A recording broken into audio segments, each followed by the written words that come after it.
For more than a century, many of the planet's most famous dinosaurs stood in museums and picture books posed, assembled, and even imagined in ways that modern scientists now know were completely wrong.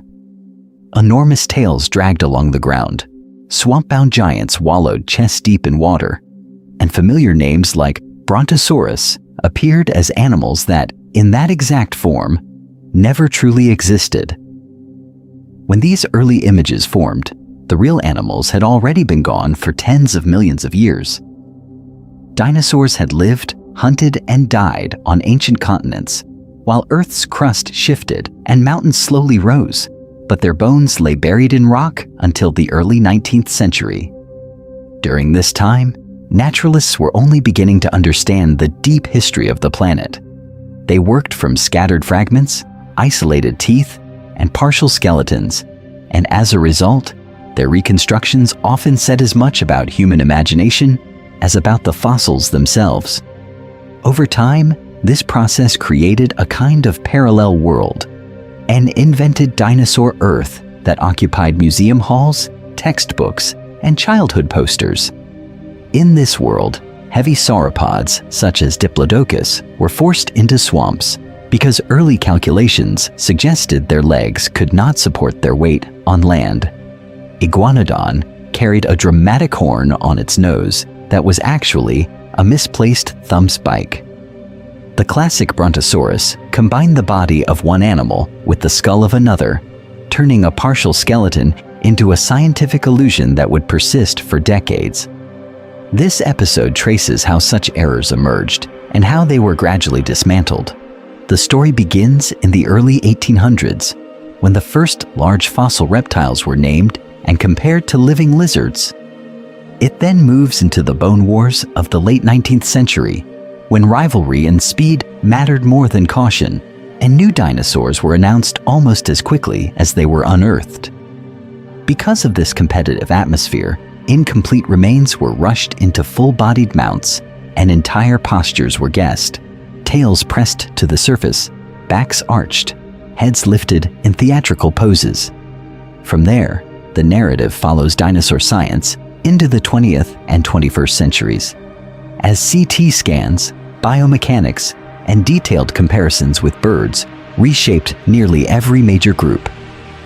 Many long-accepted images, slow, cold-blooded reptiles, land-stalking Spinosaurus, naked-skinned predators stripped of feathers, have been replaced by more dynamic, often stranger realities.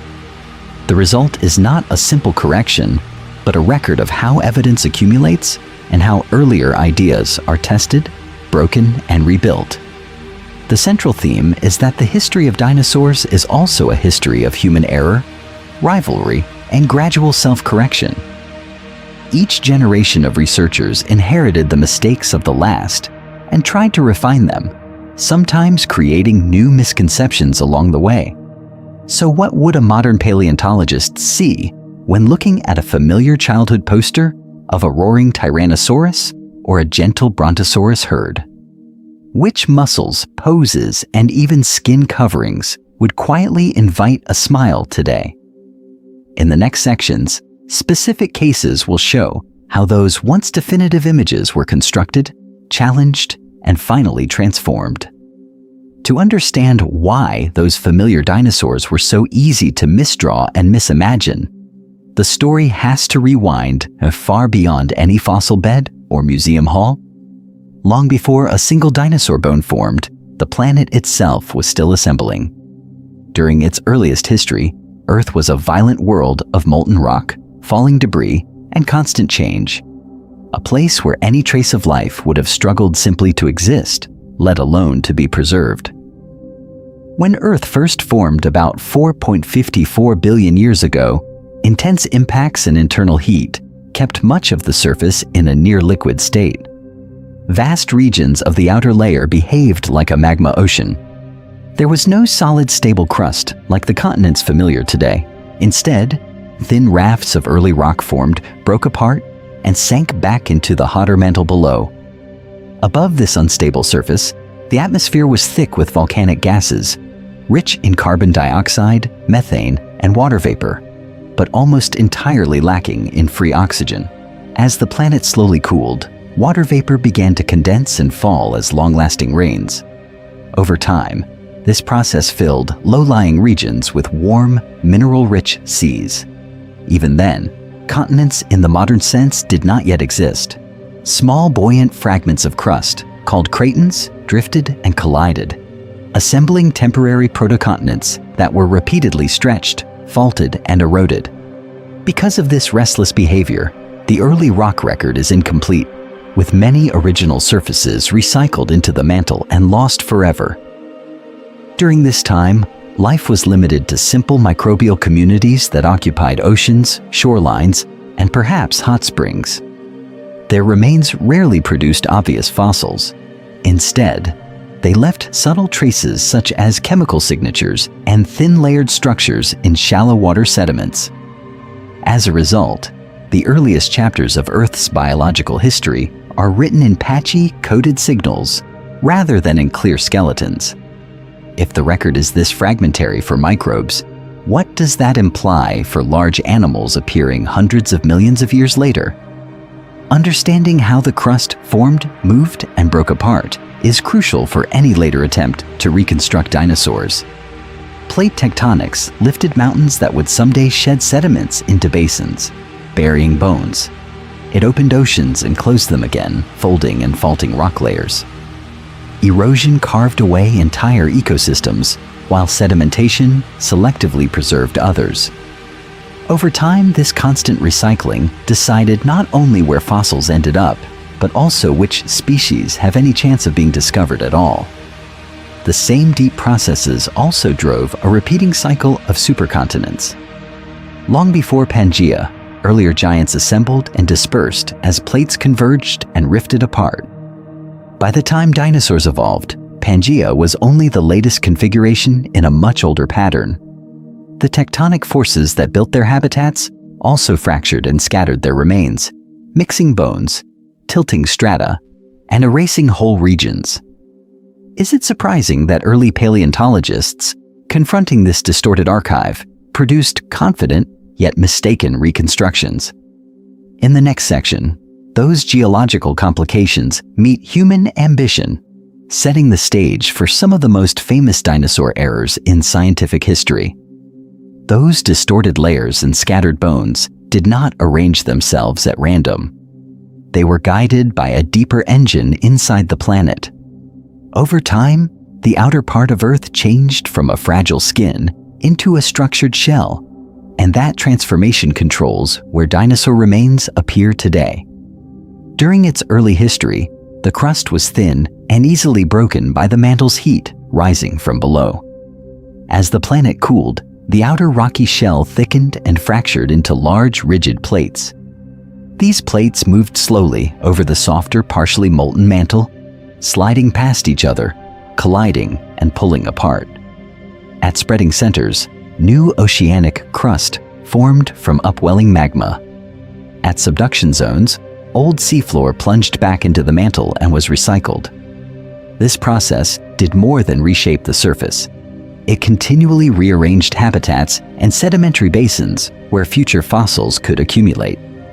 Over hundreds of millions of years, the drifting plates pushed scattered landmasses together, then tore them apart again. This repeating pattern is known as the supercontinent cycle.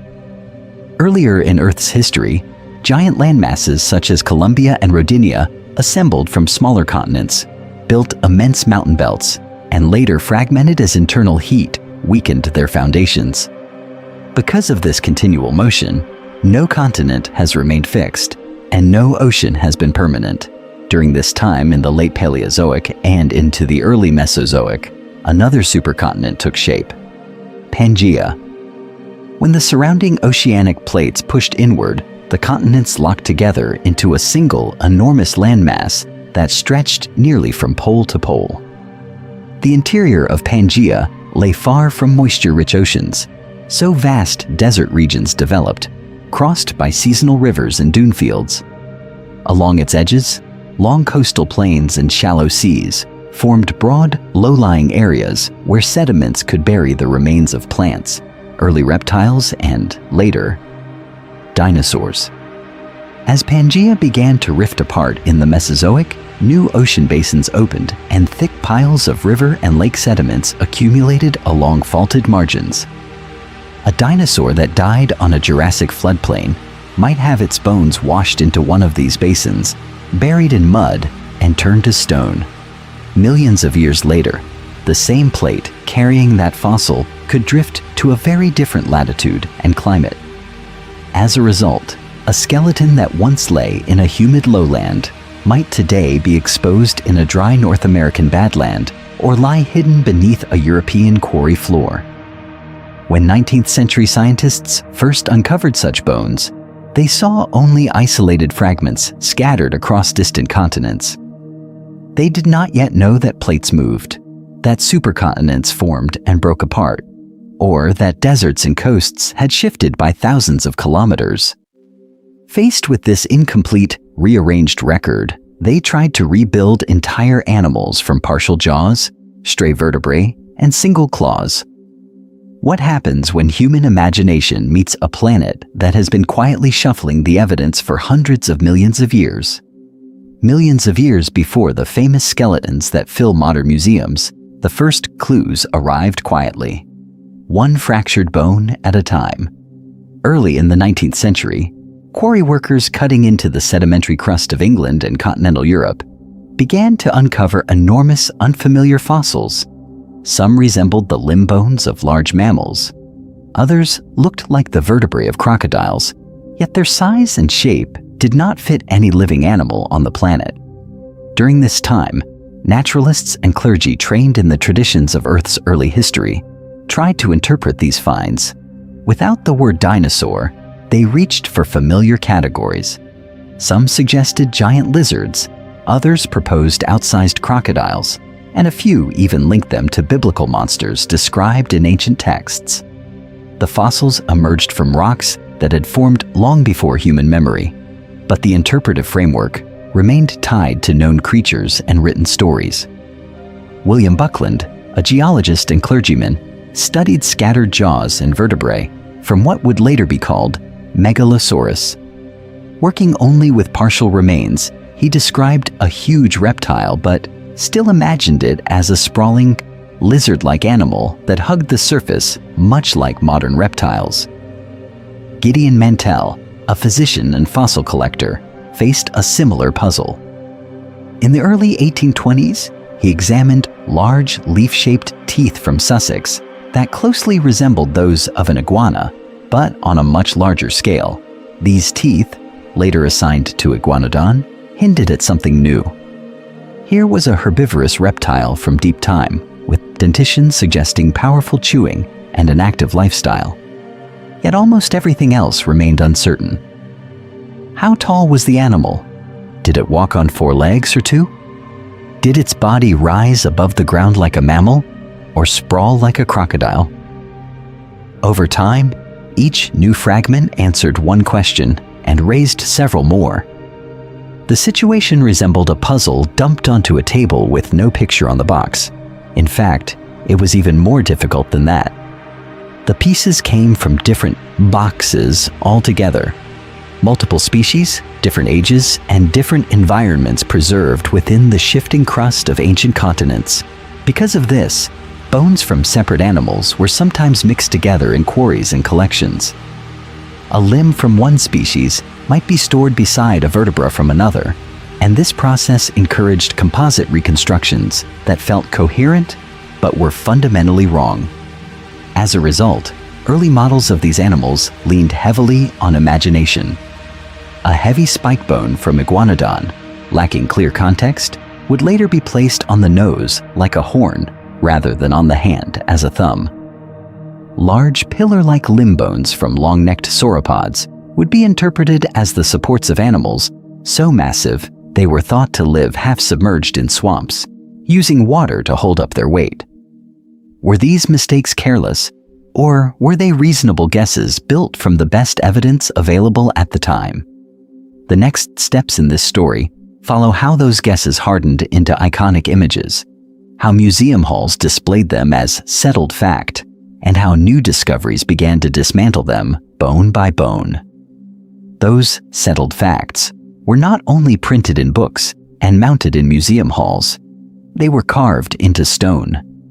In the early 1850s, on the southern edge of London, the world's first life-sized dinosaur sculptures were raised in the gardens of the relocated Crystal Palace.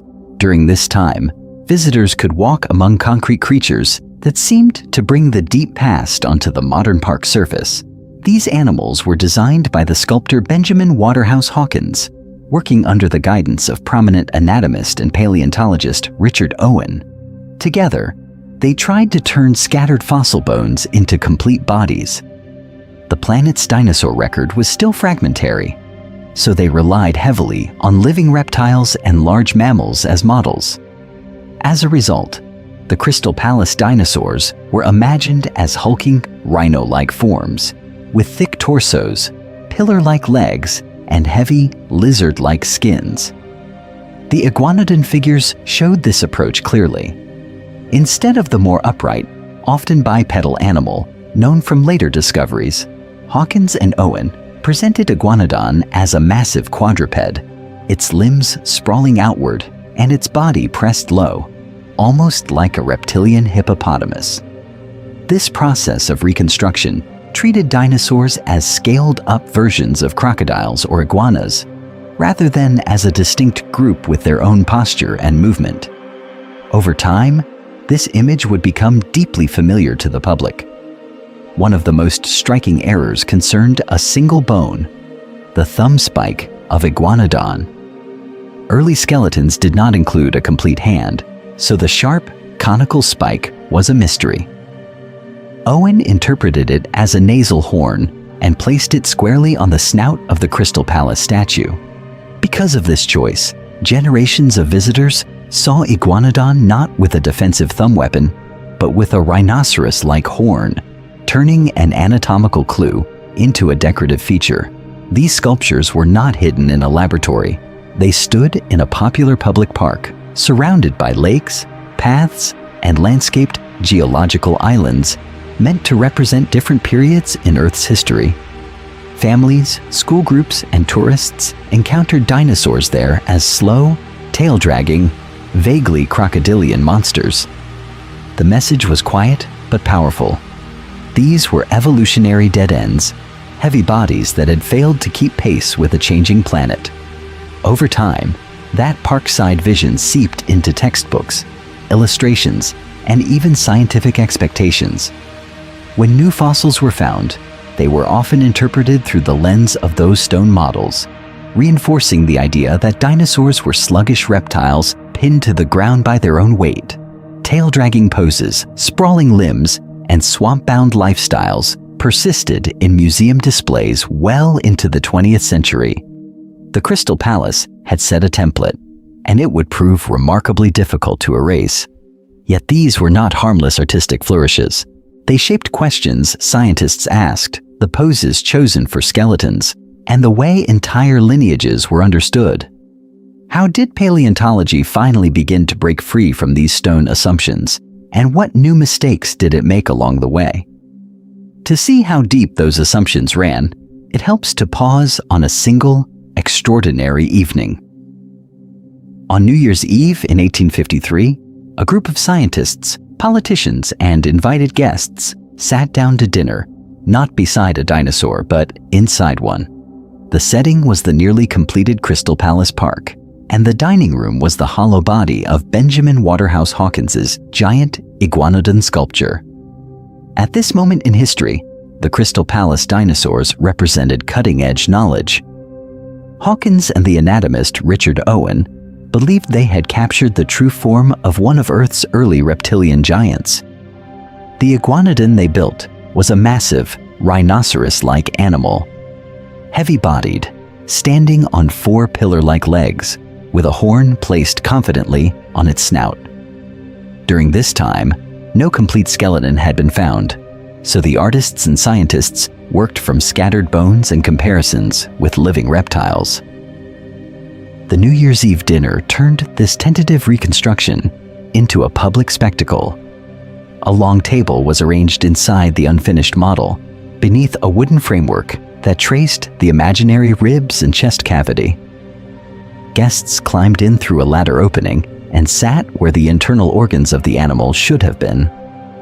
They toasted the progress of science from within the belly of a creature that, in reality, never looked that way.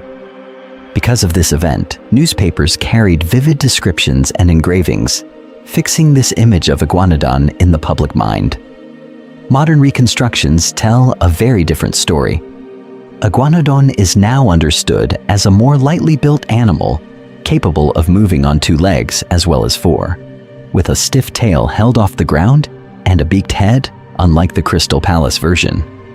The supposed nasal horn is known today as a thumb spike, probably used for defense or in social interactions. Over time, as new fossils were discovered, this process of correction reshaped the animal from a lumbering, rhinoceros-like form into an active, dynamic herbivore. This contrast illustrates how visual narratives can harden into apparent fact. Once the public had seen dinosaurs as slow, tail-dragging monsters, posed low to the ground and weighed down by their own bodies. Later evidence had to work against more than measurements in rock. It had to overcome decades of paintings, statues, and museum displays. How many schoolbooks repeated those early silhouettes long after paleontologists had moved on? The dinner inside the Iguanodon also shows how confidence can grow inside a closed model of the world. The guests celebrated within a mistake, surrounded by plaster and brick, shaped by limited data and strong opinions. As a result, the error became part of culture, not just of science. If a formal banquet could be held inside a dinosaur that never truly existed, what would happen when personal rivalries, national prestige, and the race to control Earth's fossil heritage began to drive reconstructions? The answer would define the next, more contentious chapter of dinosaur history. Personal rivalries did not just shape dinner parties inside imaginary dinosaurs. They soon began shaping the very skeletons that defined the prehistoric world. In the late 19th century, as the United States expanded westward, vast exposures of rock on the Great Plains and in the Rocky Mountain region revealed rich beds of fossil bone. This landscape became the arena for one of the most intense scientific contests in Earth's history. During this time, 2 men stood at the center of the conflict: Edward Drinker Cope and Othniel Charles Marsh. Both were highly trained, ambitious paleontologists. Both understood that the new fossils could rewrite the story of life on the planet. Their rivalry formed in the academic circles of the eastern United States, but it reached its full intensity in the quarries and badlands of the American West, where crews dug into the crust almost as if mining for national prestige. This competition produced extraordinary results. Cope and Marsh together described dozens of new dinosaur species and many other prehistoric organisms. Their collections helped show that ancient continents had once supported entire ecosystems, now lost from the surface. However, the pace of discovery came with a cost. Field crews often removed bones rapidly, with limited mapping or careful recording. Skeletons were shipped in bulk, broken and incomplete, while notes about their exact positions or associations were fragmentary. Because of this pressure to publish first, reconstructions were sometimes assembled from partial evidence and strong assumptions. Cope's reconstruction of the marine reptile Elasmosaurus became one of the most famous examples. Working from a long series of vertebrae and a relatively small skull, he placed the head on what was actually the tail end of the skeleton. The result was an animal with an impossibly long body and a short neck, the reverse of its true anatomy. How could such an obvious error pass expert review? In an era when many lineages were poorly known, and when rapid publication mattered more than slow comparison, even brilliant anatomists could misread the basic plan of a skeleton. Marsh was no less vulnerable to this process. His early versions of Stegosaurus showed the animal with too few tail spikes and plates arranged in a single flat row, rather than the alternating pattern later recognized. In the case of Brontosaurus, Marsh's reconstruction combined a massive sauropod body, with a mismatched skull and uncertain neck posture. Over time, museum mounts based on his work fixed these guesses into public memory. Visitors saw complete giants that, in reality, had never stood in that exact form on any ancient floodplain. As a result, the Bone Wars did more than fill drawers with fossils. They helped create one of the most beloved dinosaurs of the 20th century, Brontosaurus. Yet the animal that appeared in textbooks, films, and city museums was a product of this chaotic era, and for decades, it technically did not exist in the way people imagined it. How did such a phantom giant come to dominate the modern vision of prehistoric Earth? In the late 19th century, during the intense rivalry of the Bone Wars, one name in particular shaped the early image of giant sauropods: Othniel Charles Marsh. In 1877, Marsh described a large, long-necked dinosaur from Wyoming and named it Apatosaurus, deceptive lizard, based on a partial skeleton. The specimen lacked a skull and several key bones, but it showed a massive body, pillar-like limbs, and a long tail. Just 2 years later, in 1879, Marsh named another sauropod from similar rocks, Brontosaurus, thunder lizard, again from an incomplete skeleton. At the time, the differences between these fragmentary skeletons seemed important enough to justify two separate genera. Marsh compared vertebrae, limb proportions, and pelvic bones, and he concluded that the new animal deserved its own dramatic title. However, both animals came from the same region of North America, from rocks that formed during the late Jurassic, when broad river plains and floodplains spread across the continents that would later separate into modern landmasses. Over time, more bones were found, but the skulls of these animals remained unknown, leaving a major gap in their reconstruction.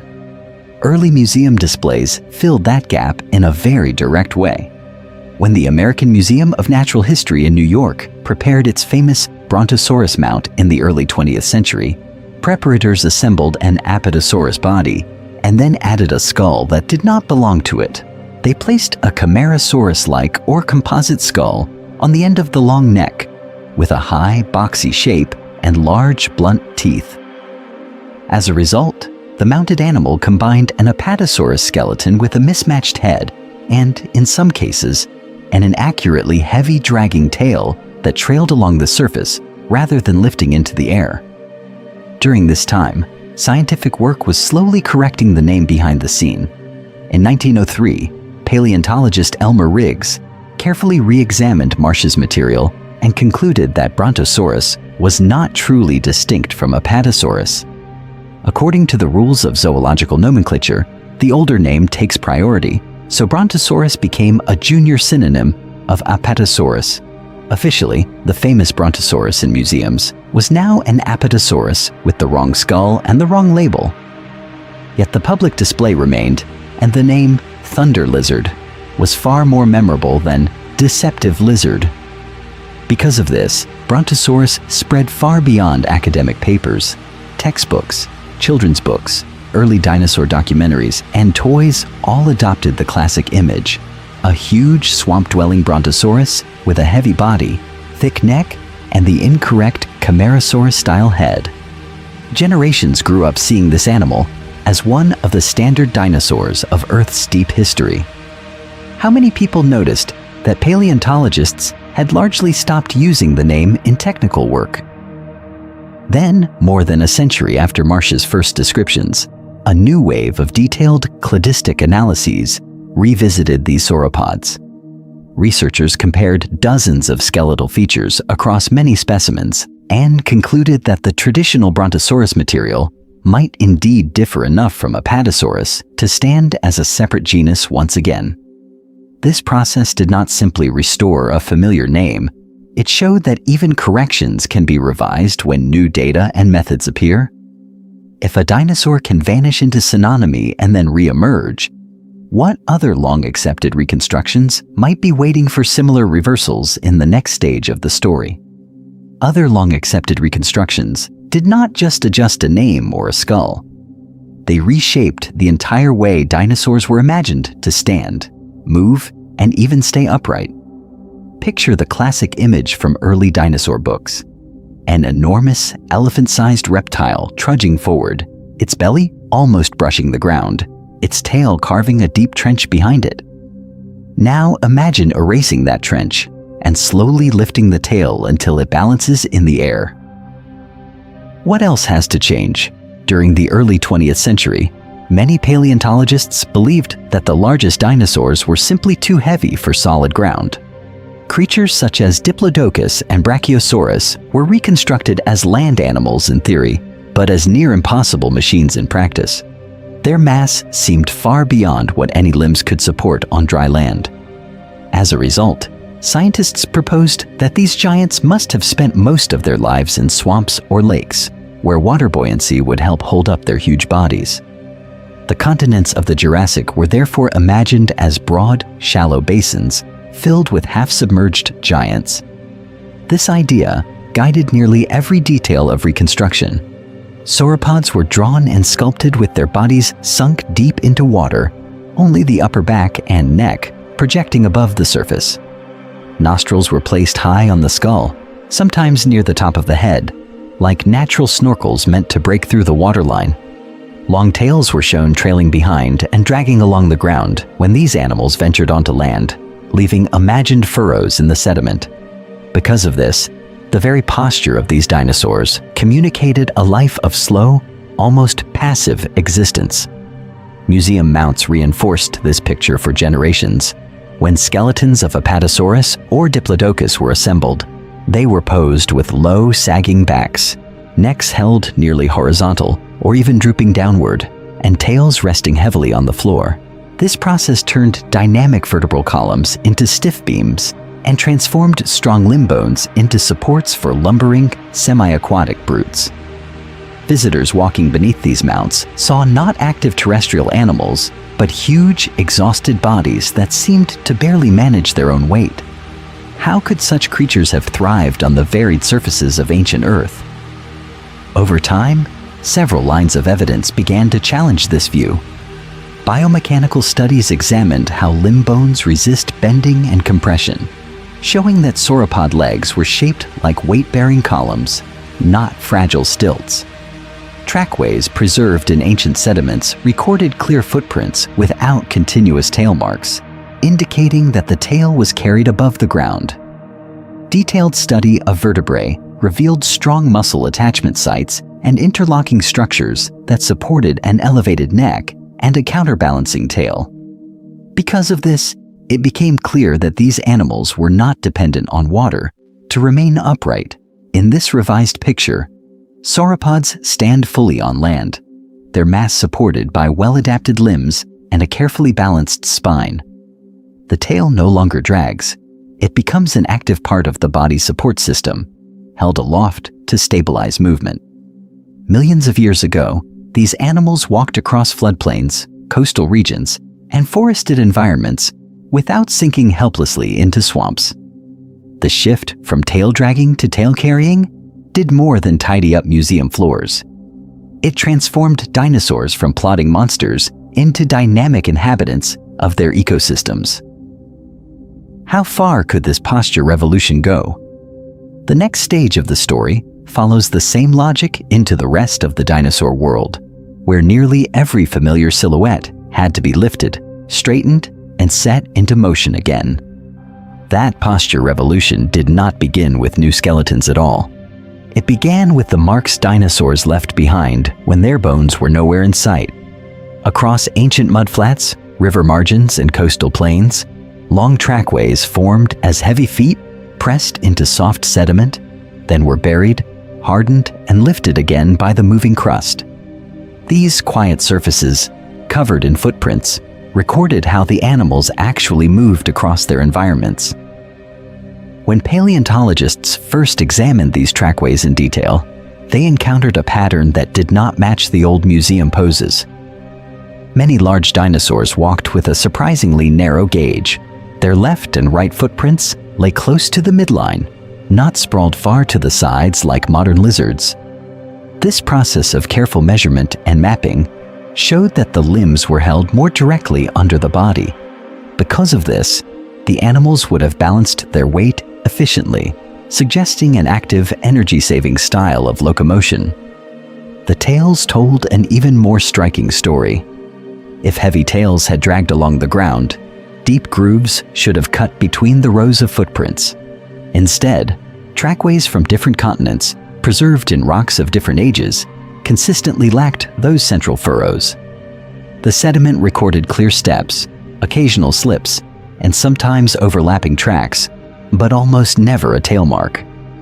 During this time, it became increasingly difficult to defend the older image of low, trailing tails. The evidence in stone pointed to elevated tails, held off the surface as dynamic counterbalances. Some track sites revealed more than posture. They preserved behavior.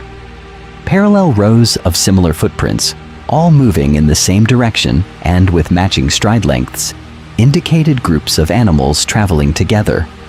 Changes in spacing along a single trackway showed where an individual accelerated or slowed down. At a few sites, smaller herbivore tracks suddenly veered or bunched, while larger three-toed prints intersected or followed behind. These patterns suggested herd movement, shifting speed, and even possible predator-prey encounters, painting dinosaurs as active, social organisms rather than solitary swamp lurkers. What else might such paths through ancient landscapes be recording?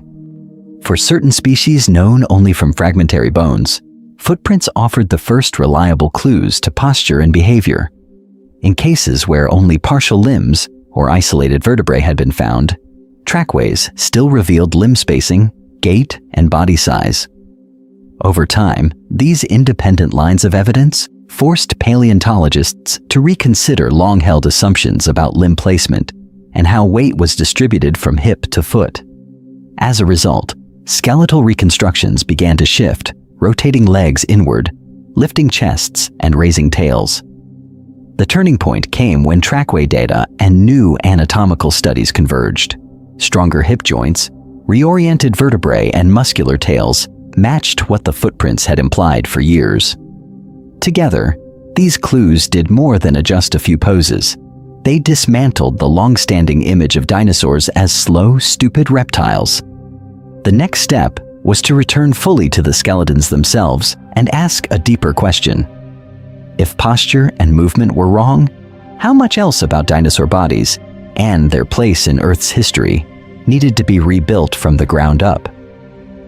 To answer that question, it helps to focus on one dinosaur whose shape seemed so obvious that early scientists were certain they understood it.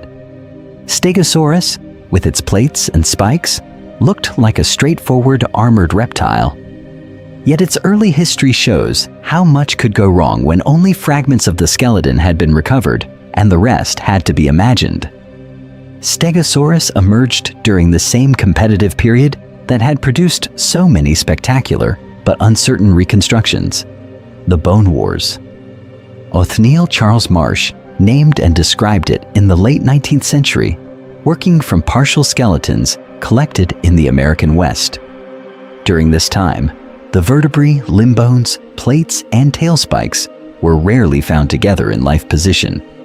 As a result, the arrangement of the plates along the back and the exact number and orientation of the spikes remained largely speculative.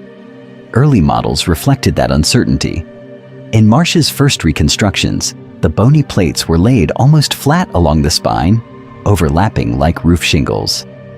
Some illustrations went further and showed them forming a continuous armored shield, turning Stegosaurus into a low, broad-backed animal that hugged the ground. The tail was often restored with only two pairs of short spikes, pointed backward rather than sideways, and the whole body looked like a living tank that depended on passive protection rather than movement or precision. Over time, more complete Stegosaurus specimens were uncovered in the same Jurassic rock layers. These skeletons preserved plates in closer association with the vertebrae and revealed subtle differences in their shapes and bases. This process allowed paleontologists to test different arrangements and compare them with the attachment surfaces on the spine, The evidence pointed toward the plates standing upright in two staggered alternating rows, rather than a single flat shield, transforming the animal's outline into a series of tall, offset sails. The tail also had to be reconsidered. Better fossils showed four large spikes with strong bases angled outward, aligned for sweeping sideways, not dragging behind. This cluster of spikes, later nicknamed the thagomizer, made more sense as a horizontal defensive weapon that could strike at the legs or flanks of predators. Because of this, Stegosaurus shifted from a nearly immobile armor platform to an animal that could swing its tail with considerable force, while its plates rose high above the back. These corrections changed more than the silhouette. They suggested that the plates were not only for protection, but also for display, perhaps helping individuals recognize one another or signal during mating or conflict.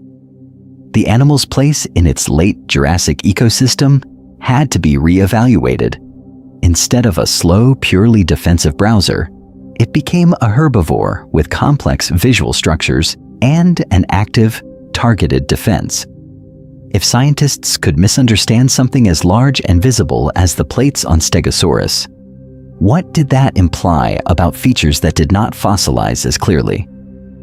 Questions about feathers, soft tissues, and even dinosaur metabolism would take much longer to resolve, and their answers would push dinosaurs far from the image of cold, sluggish reptiles that had dominated Earth's history books for generations. Questions about plates and spikes were only the beginning. For much of the late 19th and early 20th century, a deeper assumption shaped almost every dinosaur mounted in a museum. Dinosaurs were classified simply as reptiles, placed alongside lizards and crocodiles, and were therefore presumed to share the same cold-blooded, low-energy physiology. In this view, they were not dynamic rulers of ancient continents, but overgrown versions of animals that bask quietly on riverbanks today. During this time, that assumption guided how their entire world was imagined. If dinosaurs were cold-blooded, they were thought to depend heavily on external heat from the sun, warming slowly each morning before they could move with any strength. As a result, artists and scientists placed them in steaming swamps and shallow lakes, half supported by water. Their heavy bodies dragged long tails through soft mud, while small, nimble mammals waited in the shadows as the truly active life on the planet's surface. This picture fit comfortably with early ideas about Earth's history. Large, slow reptiles seemed natural inhabitants of a warmer, more stagnant world, while later ages were handed to quicker, warm-blooded mammals. Textbook illustrations repeated the same scenes. Sauropods submerged up to their shoulders, theropods standing upright and stiff, all described as evolutionary dead ends. Museum labels often stated this directly, calling dinosaurs failures that grew too big, too slow, and too inflexible to survive when climates changed and continents shifted. Over time, that narrative became self-reinforcing. Because of this expectation of sluggishness, any fossil that suggested agility or endurance was treated as an exception rather than a challenge to the rule. Yet hints of a different reality were already present in the bones themselves. Thin sections of dinosaur bone, examined under microscopes, showed dense networks of growth lines more similar to birds and mammals than to modern reptiles, implying faster growth rates and more active metabolisms. Other clues came from entire fossil communities. Predator-prey ratios in many dinosaur-bearing formations indicated that carnivores were relatively rare, as in modern ecosystems, where active, energy-demanding hunters must be supported by large populations of prey. If dinosaurs had truly been slow, low-energy animals, would such patterns match those seen in today's dynamic environments?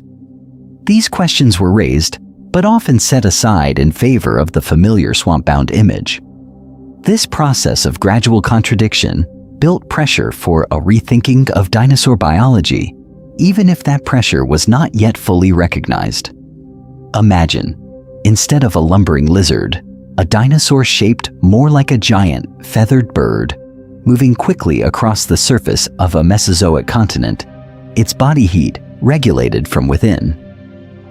How did the scientific community move from one extreme image to the other? In the next sections, a series of controversial fossils and bold interpretations will begin to reveal how that radical transformation in understanding finally took hold. The shift did not happen slowly or quietly. In the late 1960s and 1970s, dinosaur science experienced something close to a mood swing. After decades of treating dinosaurs as the tired leftovers of Earth's history, a new generation of researchers began asking a disruptive question. What if the old picture was simply wrong? During this time, one fossil in particular became a turning point. In 1969, American paleontologist John Ostrom described a mid-sized predator from the early Cretaceous of North America, Deinonychus. At first glance, it was just another theropod. On closer study, it was different. It had a relatively large brain case, long grasping hands with curved claws, and a powerful sickle-shaped claw on each foot. Its tail was stiffened by rods of bone, forming a balanced counterweight rather than a dragging limb on the surface. This skeleton did not match the image of a dull, slow reptile. The proportions suggested an agile, active hunter, more similar in posture to a hawk than to a crocodile. Because of this, Ostrom argued that Deinonychus must have been fast, coordinated, and highly responsive to its surroundings. The idea implied elevated metabolic demands, perhaps closer to the internal heat and sustained activity of modern birds and mammals, than to the low-energy lifestyle long assigned to dinosaurs. Once one dinosaur broke the old mold, many others had to be reconsidered. If Deinonychus was clearly built for speed and agility, could large theropods, small fleet-footed forms, and even some plant eaters have been more dynamic than expected? This process forced scientists to re-examine posture, limb mechanics, and possible body temperatures across the group. Over time, reconstructions raised tails off the ground, shifted legs directly under the body, and portrayed herds moving across ancient continents rather than sinking in swamps.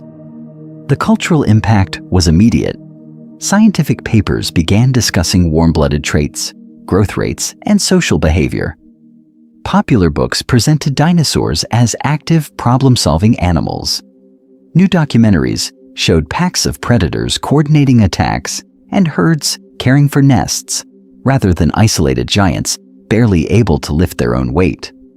What had been a static, gray picture was replaced by one filled with motion and interaction. Was it possible that the most famous reptiles of the Mesozoic had been closer to flocks than to lizards? This period is now known as the Dinosaur Renaissance. It did not just change how dinosaurs walked or ran, it reopened a far older and more controversial question. For more than a century, some scientists had suggested that birds descended from small theropod dinosaurs. Their arguments had often been set aside in favor of the traditional divide between reptiles and modern birds. As a result, the idea that a sparrow might be a living dinosaur seemed extreme. With agile, bird-like predators such as Deinonychus on the table, that boundary had to be tested again. In the next section, a series of fossils with striking, feather-like structures will push the debate to its limits and meet strong resistance from parts of the scientific community. With agile, bird-like predators such as Deinonychus on the table, the question became unavoidable. How deep did the similarity between birds and certain dinosaurs really go?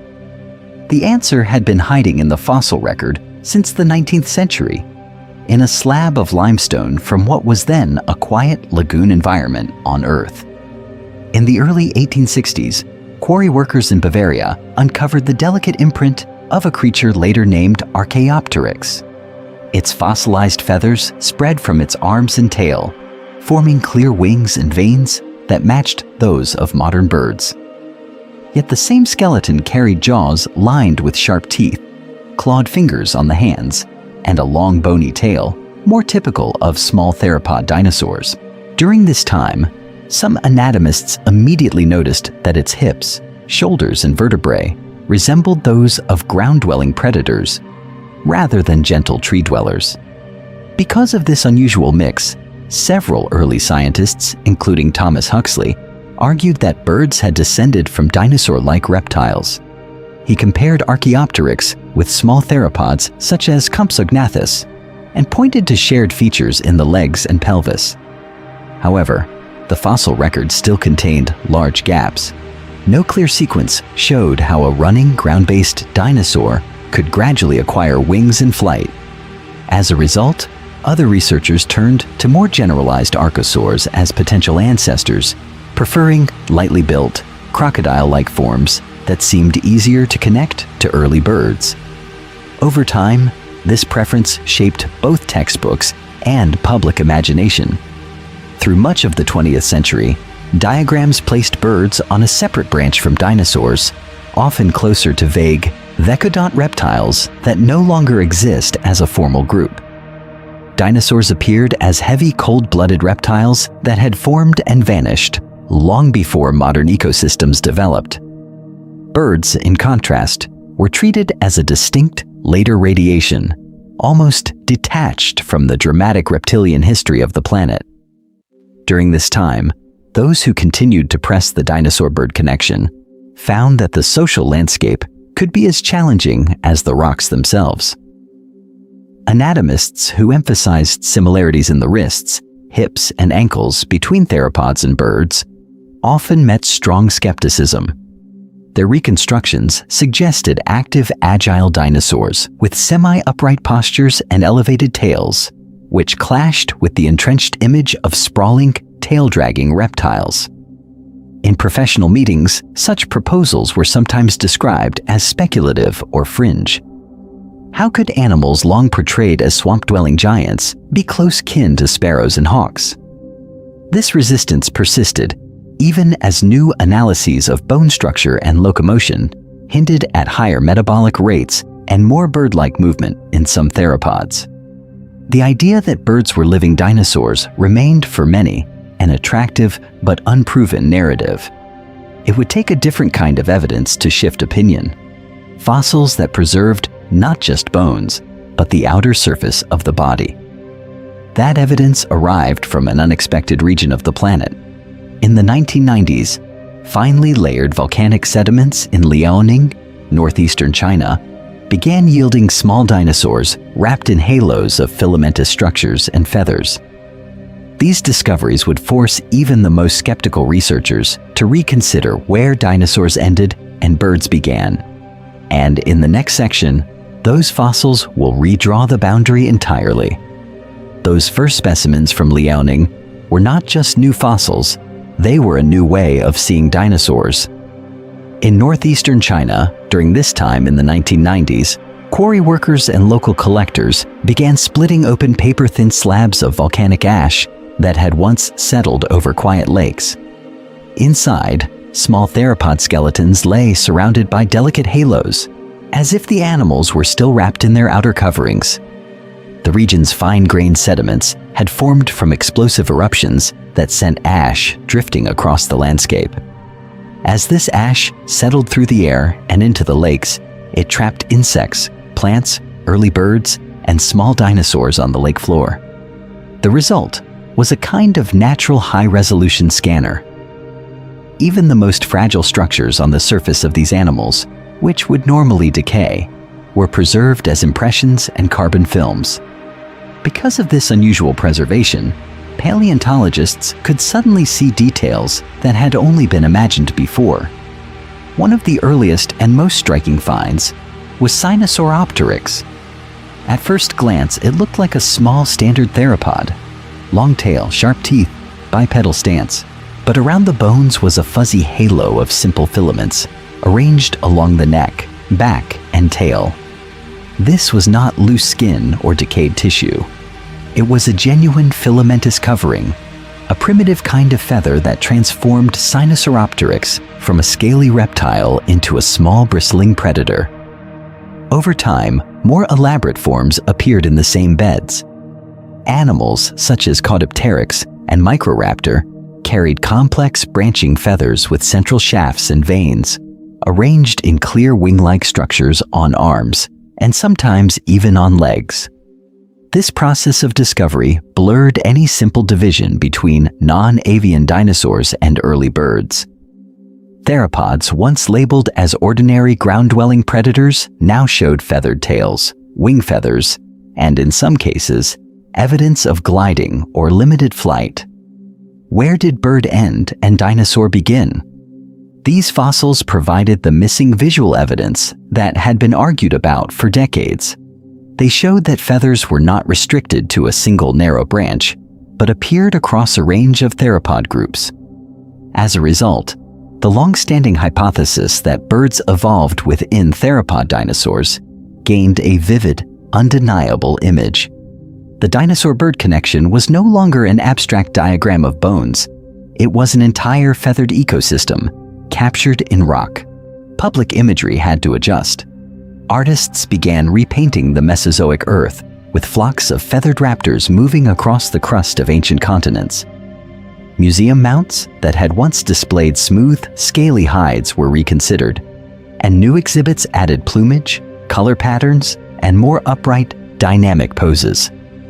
Toy lines, popular books, and documentaries slowly shifted from green, lizard-like predators to sleek, bird-like hunters. How many childhood reconstructions were quietly retired during this time? This wave of evidence also raised an unsettling question about some of the most iconic dinosaurs. If small and medium-sized theropods were feathered, what did that mean for animals like Velociraptor, already known from claw marks and agile skeletons, or even for the giant Tyrannosaurus rex? In the next section, the focus turns to how the king of dinosaurs has been repeatedly misimagined, and what a more bird-like tyrant might really have looked like. Yet even a more bird-like tyrant only tells part of the story, because almost every famous reconstruction still shared one major omission: color. For most of paleontology's history, dinosaurs were treated as shapes, not as living animals with patterns, markings, and visual signals. Their skeletons were measured in detail, but their skin and feathers were painted with guesswork. During this time, a quiet convention emerged. Large carnivores were shown in dark greens or browns. Herbivores received dull grays or muddy olive tones. The underlying assumption was simple: dinosaurs were reptiles. Reptiles blended into their surroundings. Therefore, dinosaurs must have worn the same drab palette. Early illustrators rarely questioned this process, and as a result, entire ecosystems in books and films looked like they had been washed in the same muted paint. This made sense to many researchers because of this link to modern crocodiles and lizards, and because no obvious traces of pigment were known from the fossil record. The planet's deep past appeared visually flattened. Even when feathered dinosaurs were first added to scenes, their coverings were often left a uniform beige or brown, as if color were an optional detail rather than a biological signal. Then a different kind of microscopic evidence appeared. In finely preserved fossils from Liaoning in northeastern China and later from other sites, paleontologists identified tiny, capsule-shaped and spherical structures embedded in fossil feathers.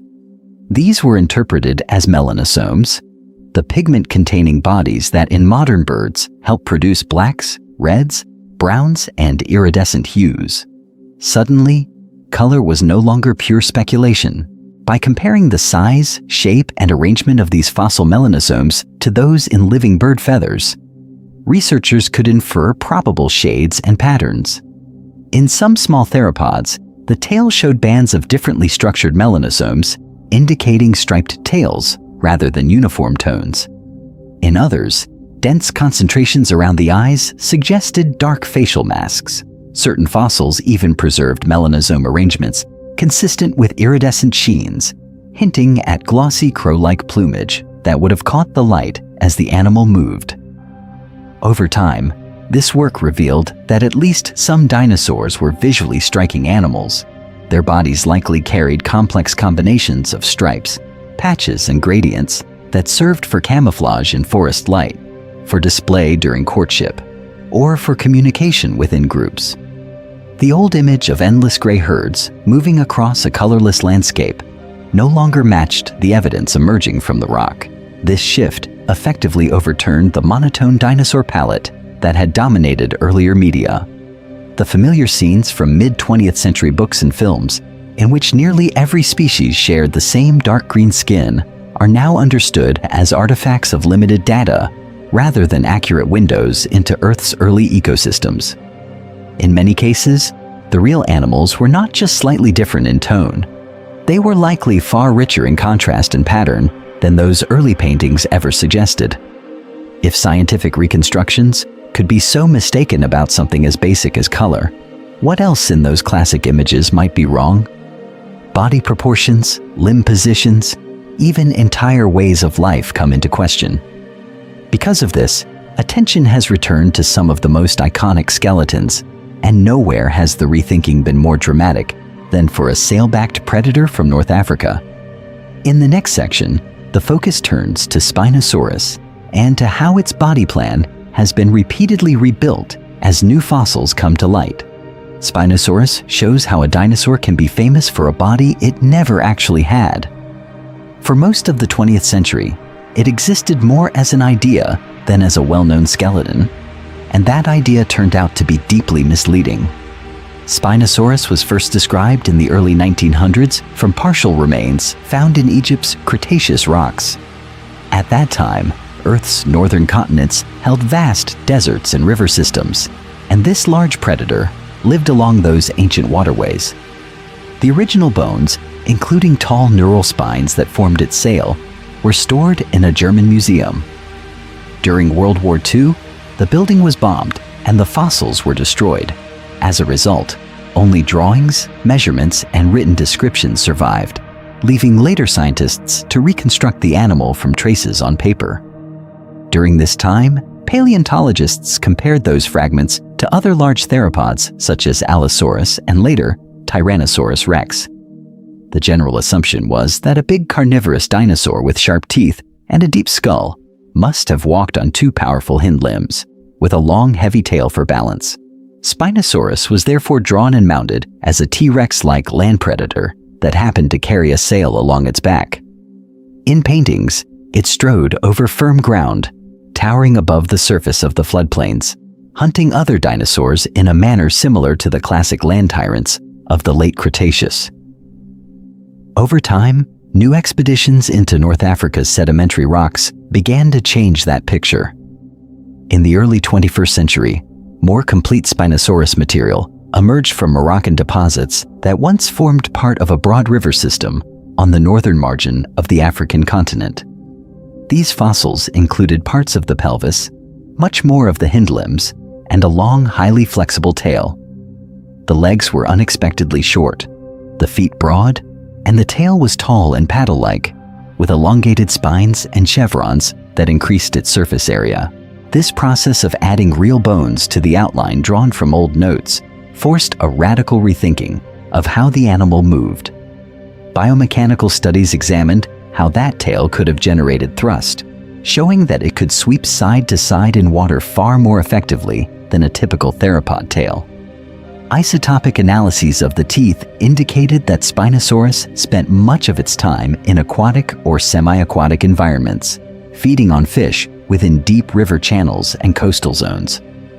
Because of this combination of anatomical and chemical evidence, many researchers now interpret Spinosaurus as a semi-aquatic specialist, more comparable to a gigantic fish-eating crocodile than to a land-running T-Rex.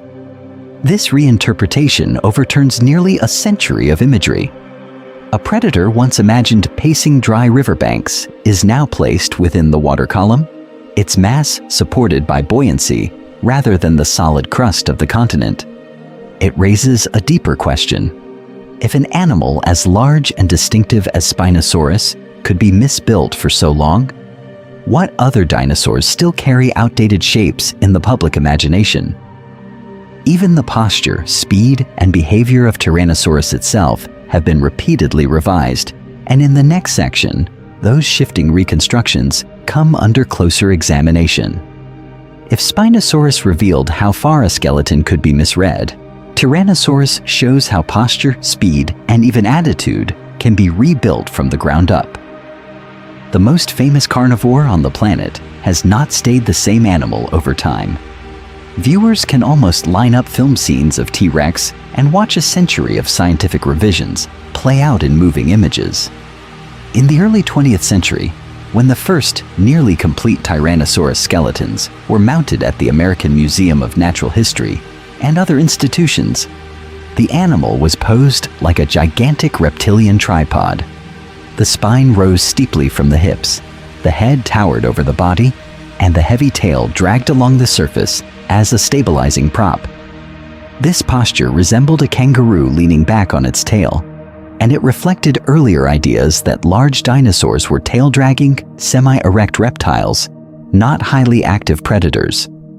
Because of this, museum floors were sometimes even marked by grooves where the tail was imagined to have rested. Later, anatomical studies began to challenge that image.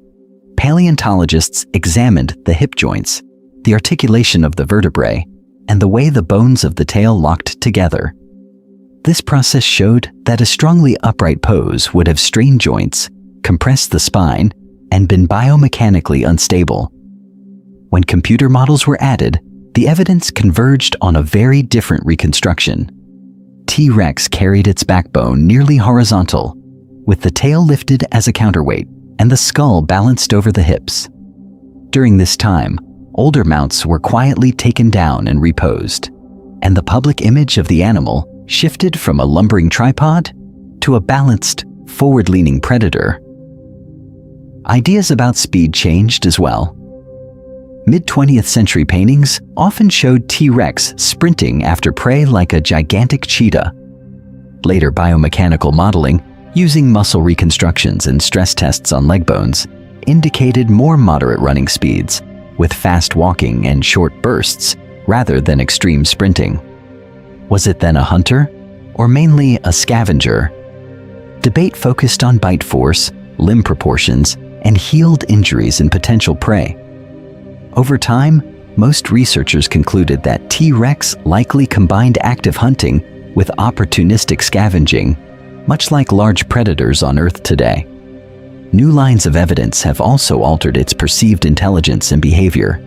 CT scans of skulls reveal expanded regions for vision and smell, suggesting acute sensory abilities. Inner ear studies indicate a head and neck adapted for rapid, precise movements. Trackways and bone beds hint that large tyrannosaurs may sometimes have moved in groups. In addition, cladistic work-linking tyrannosaurs to feathered theropods implies that juveniles could have carried patches of filamentous covering, even if large adults remained mostly scaly. This stands in sharp contrast to the early image of T-Rex as a slow, dim-witted reptilian thug. How did science move from tail-dragging tripods to balanced, possibly feathered predators with complex senses? The next section turns to the technologies that reshaped these reconstructions, from CT scanning and computer simulations to detailed evolutionary analysis. The shift from external poses to internal anatomy began when paleontologists gained a way to see inside the skull without cutting it open.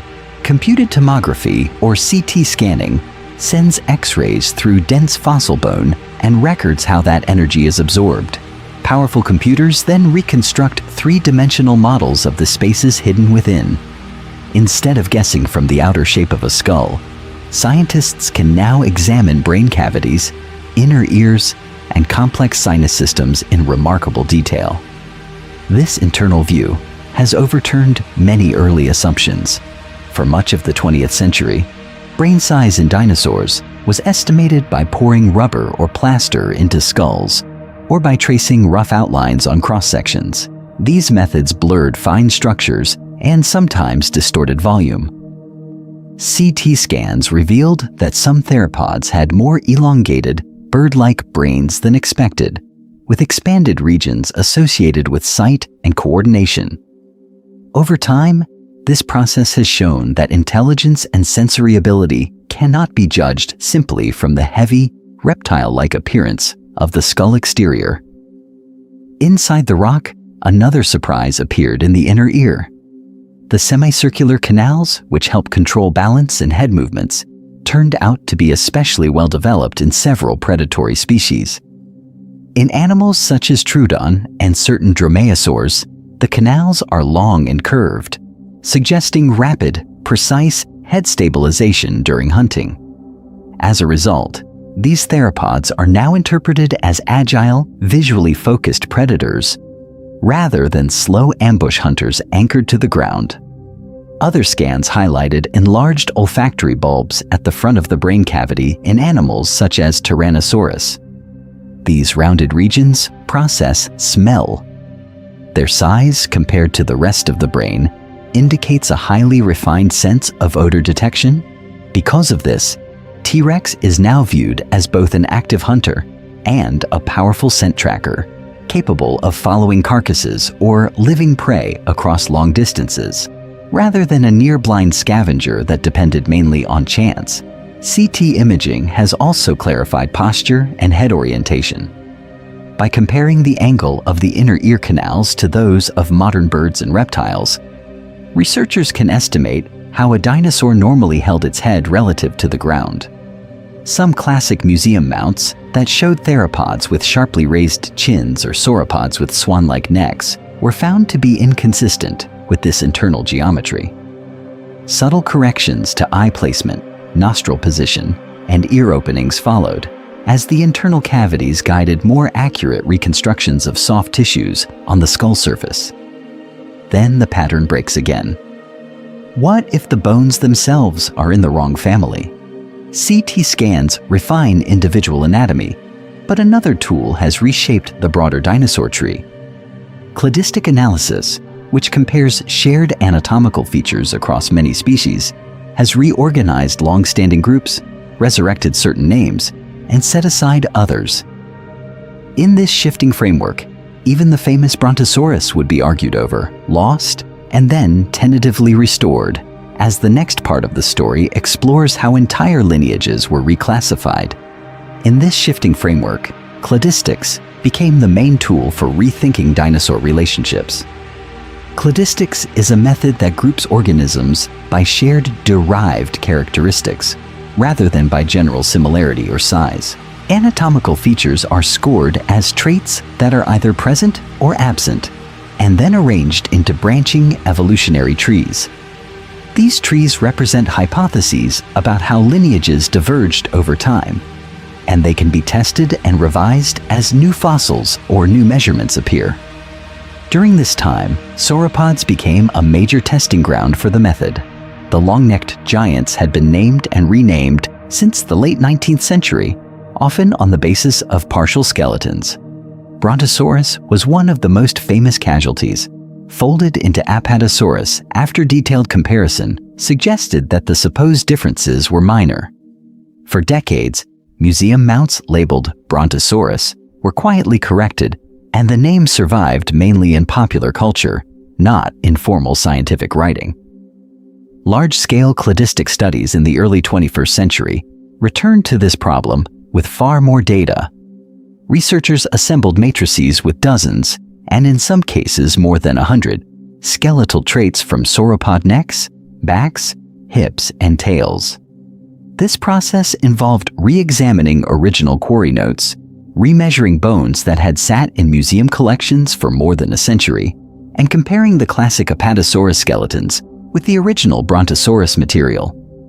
Because of this detailed approach, small differences that once seemed trivial could be evaluated in a broader evolutionary context. One influential study concluded that those differences were consistent and extensive enough to matter. The original Brontosaurus bones, especially in the neck vertebrae and parts of the shoulder and pelvis, clustered together on the cladistic tree rather than merging into Apatosaurus. As a result, the authors argued that Brontosaurus should be resurrected as a valid genus, separate from Apatosaurus, restoring a name that had been considered obsolete. Some paleontologists accepted this conclusion, while others remained cautious, noting that different trait choices or weighting schemes might still merge the two again. This debate illustrates a deeper point. Scientific names and categories are not fixed truths carved into the crust of the planet. They are structured proposals about relationships. Each genus or family name reflects a particular hypothesis about how lineages formed and diverged. When new fossils are discovered, or when methods such as cladistics become more precise, those hypotheses can change. Over time, some names disappear, others return, and entire branches of the dinosaur family tree are redrawn. Yet not every idea is equally flexible. Names like Brontosaurus can be lost and then revived, but certain older views have been abandoned for good. The picture of dinosaurs as slow, failing reptiles, doomed to extinction because they could not keep up with changing Earth systems, has largely vanished. In its place stands a different image: dinosaurs as long-term success stories, dominating ecosystems for more than 150 million years and surviving today as birds. How did such a dramatic shift in thinking occur, and what evidence forced this change in perspective? The most direct consequence of that shift is simple and surprisingly recent in public awareness. By modern definitions, birds are dinosaurs. More precisely, birds are theropod dinosaurs, part of the same broad group that includes animals such as Velociraptor and Tyrannosaurus.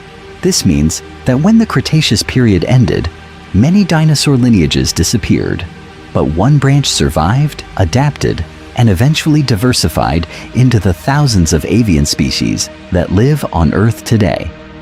This redefinition changes the entire narrative of extinction. Instead of a story in which dinosaurs failed and vanished in a single catastrophic moment, the picture becomes one of partial loss and remarkable continuity. A devastating impact and its aftershocks removed large-bodied, non-avian forms from most ecosystems, but small feathered theropods passed through the crisis. Over time, this surviving lineage radiated into new habitats, from ocean surfaces to mountain slopes, carrying dinosaur anatomy and physiology into the modern world.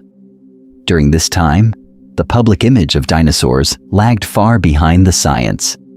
For decades, textbooks, museum labels, and popular media drew a hard line between dinosaurs and birds. Dinosaurs were framed as giant, extinct reptiles of the distant past, while birds were placed with familiar modern vertebrates, often in separate chapters or separate galleries. As a result, the word dinosaur in everyday language came to mean something outdated, clumsy, or doomed, rather than a group that still dominates the skies of the planet. This separation was reinforced by the way early exhibits were designed. Skeletons of large sauropods and horned dinosaurs were posed as isolated spectacles, with no direct reference to living animals that shared their ancestry. Even when feathered dinosaur fossils began to be described from fine-grained rocks in China, it took years for that information to filter into permanent displays. Because of this delay, generations grew up learning that dinosaurs ended abruptly, while birds represented a completely different evolutionary experiment. In recent decades, this process has begun to reverse. Many museums now place reconstructed feathered theropods near cases containing modern bird skeletons, wings, and eggs.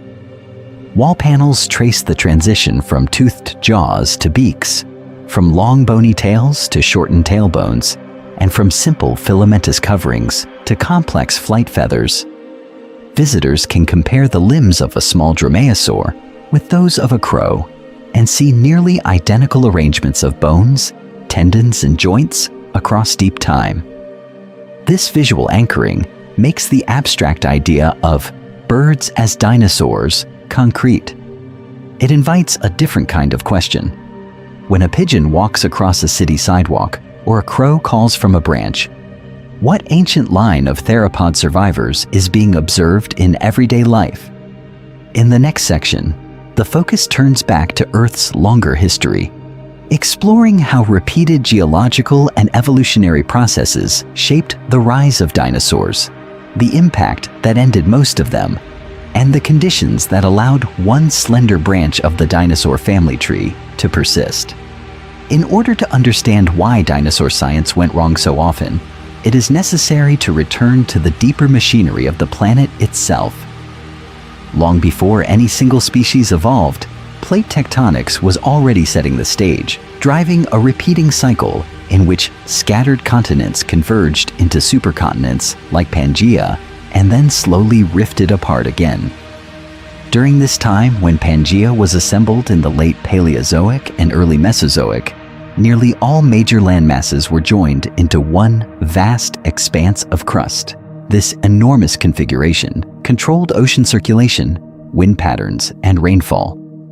Over time, interior regions became dry and seasonal, while long coastal margins developed different climates. As the plates continued to move and Pangaea began to split, new oceans formed, seaways flooded low areas, and climates shifted once again. This process did not just rearrange maps, it reshaped evolutionary possibilities. When Pangaea first existed, land animals, including early dinosaurs, could in principle spread widely across connected continents. As rifting progressed, those connections narrowed and then vanished. Isolated landmasses in what would become South America, Africa, Eurasia, and other regions developed distinct dinosaur faunas that evolved along separate paths. Because of this, a carnivorous dinosaur in one region might look similar in outline to a predator elsewhere, yet belong to a very different lineage. The same tectonic motions also controlled where dinosaur bodies were likely to be preserved. As plates shifted, mountain belts rose and eroded. Rivers changed course and broad basins opened or closed. Sediments accumulated in some places, while others were stripped down or buried deeply beneath later deposits. Coastal plains, floodplains, and lake basins on certain continents became rich archives of bones, while other environments left almost no trace. As a result, the fossil record is not a simple mirror of past life, but a filtered signal shaped by plate motions and sea level changes. Early in the history of dinosaur research, this filtering effect was poorly understood. Many classic skeletons came from a few regions, particularly Western Europe and later North America, where tectonics and erosion had brought Mesozoic rocks to the surface. Scientists tried to build a global picture from these regional windows and often assumed that the animals they saw represented universal body plans. Tail-dragging sauropods, swamp-bound giants, and standard theropod shapes were treated as norms, even though they were derived from a limited slice of Earth's former continents. How many misconceptions arose simply because entire lineages from other plates had not yet been found? Modern work closes this gap by tying fossils back to plate reconstructions. As new discoveries arrive from South America, China, Africa, and Antarctica, and as global datasets integrate their ages and positions, patterns emerge that correct earlier Euro-American-centered views. Dinosaur diversity now appears as a shifting mosaic that followed the supercontinent cycle, rather than a single uniform story. In the next section, attention turns from moving continents to the scientists themselves, tracing how changing methods and rivalries amplified and eventually corrected these early errors in interpretation. As interpretations widened from Euro-American collections to a global mosaic, another limitation becomes clear. The rock record itself is fragmentary. Dinosaurs lived and died on every continent, but only a tiny fraction of their remains ever entered the geological archive. Understanding how that archive formed is essential for understanding why scientists once drew such confident and often incorrect conclusions from it. For a dinosaur to fossilize at all, many conditions must align. An animal dies, often near a river floodplain, lake margin, or coastal plain. Its body must be buried quickly by sediment carried across Earth's surface before scavengers and decay erase it entirely. Over time, more layers accumulate, pressure increases, and groundwater, rich in dissolved minerals, moves through the buried bones. This process gradually replaces organic material with minerals such as silica or calcite, turning bone into stone while the surrounding sediment hardens into rock. Even then, the fossil remains hidden. Only when tectonic forces lift those rocks and erosion cuts down through the crust does the fossil approach the surface. Wind, water, and temperature changes slowly remove overlying layers until a fragment appears on a slope or quarry wall. Because of this long chain of events, from death to burial to uplift and exposure, most organisms leave no trace at all, and those that do are far from complete records of ancient life. During this time, soft tissues, original colors, and fine surface textures are usually lost. Feathers, skin, and internal organs decay before burial or fail to mineralize. What is left is often a partial skeleton, scattered bones, or isolated teeth. As a result, paleontologists work with samples that are both incomplete and biased toward hard, durable parts. Early in the history of dinosaur science, this scarcity encouraged strong assumptions. A few nearly complete sauropod skeletons suggested all large dinosaurs were swamp-dwelling giants, and limited remains of iguanodon led to its thumb spike being placed as a nasal horn. Erosion and human activity further shape what is found. Certain regions, such as the Badlands of Western North America or exposed basins in China and Argentina, have the rhydagic rocks at the surface and active cutting by rivers and wind. These areas become discovery hotspots, while equally rich rocks may remain buried beneath forests, cities, or ocean water on other continents. Because of this uneven exposure, early reconstructions treated the dinosaurs of a few accessible basins as if they represented global diversity and typical ecosystems. Over time, new finds from underrepresented regions revealed very different body plans and behaviors, showing that many earlier reconstructions were too narrow or simply wrong. Modern paleontologists now build explicit error bars into their interpretations, distinguishing clearly between bones that are actually preserved and features inferred from relatives.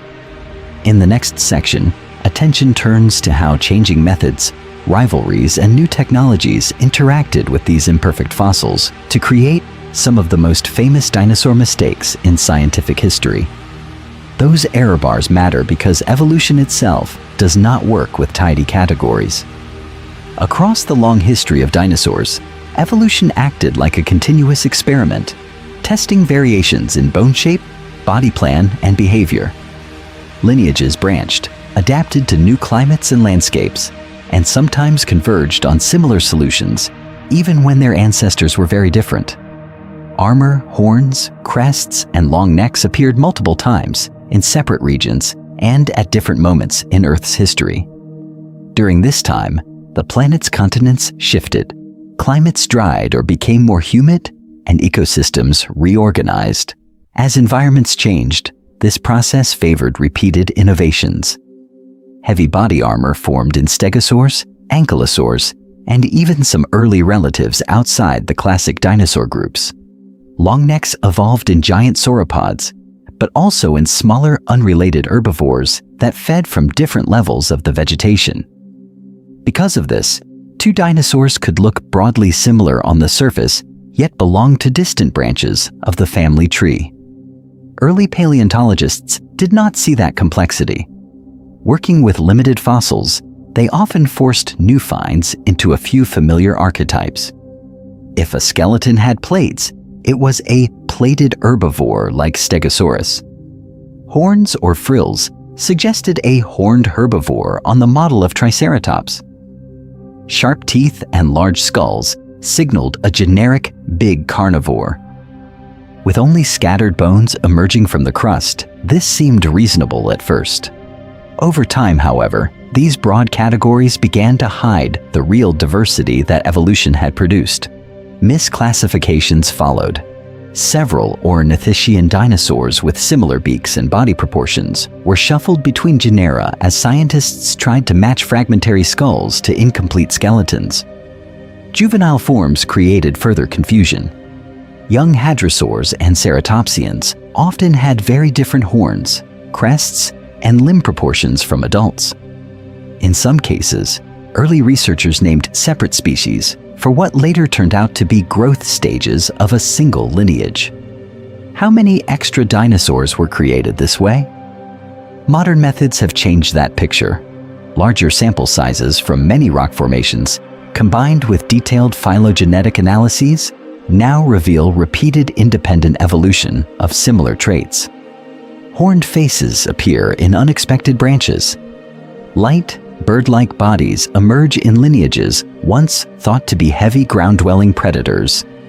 CT scans of bone interiors show growth rings and changing vascular patterns, clarifying life histories and demonstrating how dramatically some dinosaurs transformed from hatchling to adult. As a result, the old stereotypes of 3 or 4 standard dinosaur body types no longer match the evidence. The familiar images of a generic longneck, a standard horned frill, and a single archetypal predator were human simplifications laid over a far richer evolutionary reality. The real dinosaur world contained many experiments running in parallel, sometimes converging on similar shapes, sometimes branching into entirely new forms. In the next section, attention turns from these broad patterns to the dramatic human stories, rivalries, misread bones, and spectacular reconstructions that cemented those simplified images in museums and textbooks for generations. The dramatic human stories of rivalry and misread bones rest on a quieter, deeper pattern. Behind every famous reconstruction stands a repeating cycle of proposal, challenge, and revision. In paleontology, this process is not an occasional correction. It is the central engine by which ancient life on Earth is understood at all. In its simplest form, the cycle begins when a new fossil is found in the crust of the planet. Fragments of bone, impressions of skin or feathers, and traces of ancient movement are carefully removed from the surrounding rock. An initial reconstruction is then proposed, drawing on the anatomy of living animals, on related fossils, and on the physics of how bodies move. During this time, many details are uncertain, yet a working image is needed to guide further questions. Over time, additional finds test that first image. New skeletons may preserve missing limbs, skulls, or tails. Sedimentary layers reveal the environment at the surface where the organism lived. Methods such as CT scanning, isotope analysis, and biomechanical modeling probe inside the rock and inside the fossil itself. As a result, the original hypothesis is either strengthened, adjusted, or replaced by a better fit to the expanding evidence. Many of the best-known mistakes in dinosaur science are simply snapshots from early points in this loop. The animal long displayed as Brontosaurus combined the body of Apatosaurus with the wrong skull, reflecting limited comparative material at the time. The first iguanodon was given a prominent horn on its nose because the isolated thumb spike seemed to resemble a nasal weapon more than a hand claw. Large sauropods were once placed half-submerged in swamps, their legs thought too weak for firm land. Each of these views was reasonable within the early history of the field, then overtaken as more complete skeletons and better mechanical analyses showed how these animals truly stood and moved. Modern paleontologists now build self-correction into their daily practice. Classic museum specimens are re-examined with digital scanners. Old field notes are compared with satellite imagery and refined maps of ancient continents. Hypotheses about posture, growth, or metabolism are set up so that they can be falsified by new data. Because of this, even cherished reconstructions are treated as temporary, expected to change when better evidence arrives. This loop is also accelerating. Digital archives allow fossils from distant collections to be compared without moving a single bone. Global collaboration links researchers across continents, while open data lets independent teams reanalyze the same material. Misconceptions that once lasted for generations can now be challenged within years. The dinosaur-bird connection, active warm-blooded physiology, and semi-aquatic predators like Spinosaurus all emerged from this faster circulation of information. It raises an inevitable question. Which of today's carefully modeled, computer-tested dinosaurs will seem as strange and outdated to future scientists as the Crystal Palace statues appear now? The next section turns back to the 19th and early 20th centuries, when the early turns of this cycle played out in public, and early reconstructions fixed powerful images of dinosaurs in the human imagination. The public story of dinosaur era often focuses on strange poses and dragging tails, but there is a stranger category of mistake hiding in plain sight: the dinosaurs that never existed at all. Not because they lived and vanished, but because they were assembled from the wrong bodies.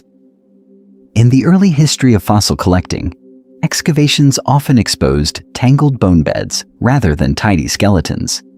Rivers had moved carcasses, scavengers had scattered limbs, and later sediments buried mixed remains beneath the surface. During this time, collectors racing against weather, competition, and limited funding sometimes removed bones quickly, with few notes about their exact positions. As a result, it became surprisingly easy for the skeleton of one species to acquire the skull, tail, or limbs of another. One of the best-known outcomes of this process can be seen in early sauropod mounts.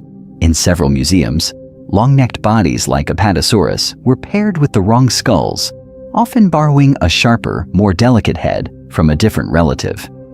Limb bones from multiple individuals were combined into a single mount, so the final animal had proportions no real dinosaur ever had.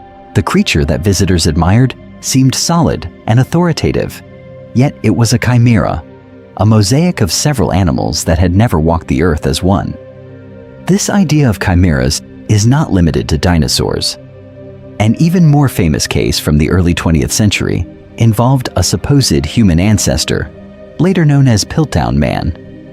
In that case, a human-like skull fragment and an ape-like jaw were presented as a single fossil, suggesting a particular path for human evolution. Unlike accidental chimeras, this was a deliberate hoax. Careful reanalysis, improved dating methods, and chemical tests eventually showed that the remains came from different species and had been altered. Because of this, Piltdown Man now serves as a reminder that science must guard against both error and fraud. Over time, paleontology developed stricter field and laboratory protocols to prevent such mix-ups. Detailed field notes, grid systems, and later GPS mapping record the exact position of each bone within the crust. In museums, strict curation separates individuals and documents every exchange between storage and display. Even so, older collections, formed before these standards, still hold chimeric surprises. When these historic skeletons are re-examined, some mounts are quietly disassembled and rebuilt, and the species they once represented disappears from the scientific record. Yet even when a skeleton is genuine and nearly complete, interpretation can still go astray. Early reconstructions of hadrosaurs placed them as permanent swamp dwellers, and early views of ceratopsians imagined slow, plodding animals with limited behavior. The bones were real, but the ecological stories layered onto them were not. The next part of this history follows those genuine dinosaurs, showing how ideas about their lives shifted as new lines of evidence reshaped scientific thinking. Those early images of hadrosaurs standing waist-deep in murky ponds did not arise by accident. When their skeletons were first described in the late 19th and early 20th centuries, scientists tried to make sense of their broad, flattened snouts by comparing them to modern animals. The closest analogs seemed to be ducks, geese, or even hippos, so hadrosaurs were cast as semi-aquatic feeders, quietly sieving plants from lakes and rivers. During this time, reconstructions often showed entire herds living almost permanently in the water. Paintings and museum dioramas placed them alongside the swamp-bound sauropods of the same era, all half-submerged to hide what were thought to be awkward bodies. Some artists gave hadrosaurs webbed feet, suggesting that their limbs functioned as paddles. Others shifted the nostrils high up on the head, turning the skull into something like a snorkel that would remain above the surface. while the rest of the animal fed below. Over time, more complete skeletons and better comparative anatomy began to erode this picture. Detailed studies of hadrosaur jaws and teeth revealed an intricate chewing system. Hundreds of tightly packed teeth formed grinding batteries, and the upper jaws could flex slightly as the mouth closed. This process created a powerful shearing motion suited to breaking down tough terrestrial plants, not soft aquatic vegetation. Because of this, researchers started to question whether a life spent sifting pondweeds truly matched the biology written in the bones. Limb anatomy added further pressure to abandon the swamp dweller model. The shoulder and hip joints, along with the robust upper limb bones, indicated strong, weight-bearing forelimbs and hind limbs. Joints were shaped for supporting the animal on firm ground, rather than for wide, sweeping strokes through water. Trackways preserved in ancient floodplains and coastal plains confirmed that hadrosaurs walked and sometimes ran across solid substrates, often far from any permanent lake or river channel. Microscopic examination of hadrosaur bone tissue and chemical analyses provided another independent test. Bone microstructure showed growth patterns consistent with active, land-based animals, while isotopic signatures in the bones and teeth pointed to diets dominated by terrestrial vegetation. These lines of evidence suggested that, although hadrosaurs could undoubtedly enter the water to cross rivers or escape predators, their primary habitat was on land, moving across the continents much like large herbivorous mammals do today. As a result, the image of the duck-billed dinosaur shifted from a sluggish swamp grazer to a highly adapted terrestrial browser and grazer, capable of processing vast amounts of plant material on firm ground. The misinterpretation of their snouts and posture had shaped decades of artwork and public imagination. Yet hadrosaurs were not alone in this transformation. Another famous group, the horned dinosaurs, carried even more dramatic anatomical signals on their heads, and their frills and horns were also misread in ways that guided museum displays for generations. How did those interpretations change when new evidence arrived? Among the horned dinosaurs, none became more iconic than Triceratops. In early reconstructions, this animal was presented as a tank-like herbivore, its body low to the surface, its massive skull held forward like a shield. The long brow horns were imagined as spears, and the broad frill at the back of the head as solid armor, built for head-on collisions with predators such as Tyrannosaurus rex. During this time, most interpretations of ceratopsians were dominated by combat. Artists filled scenes with locked horns, shattered frills, and dramatic charges across late Cretaceous floodplains. The frill was treated as a rigid wall of bone that protected the neck, while the horns were described as the primary offensive weapons in a simple predator-prey arms race. Because of this, museum mounts and paintings emphasized duels with tyrannosaurids rather than quieter behaviors such as feeding, social interaction, or display. Over time, closer examination of the skulls began to complicate this picture. The frills of Triceratops and its relatives were not uniform plates of bone. They contained large openings in some species, complex textures, and extensive networks of blood vessel impressions. This process of detailed anatomical study suggested that frills could have supported bright skin, changed color with blood flow, or helped release excess heat from the head. Horns and frills also varied greatly between closely related forms, hinting at roles in species recognition, sexual display, or social ranking as much as in defense. Fossils from different growth stages added another layer of complexity.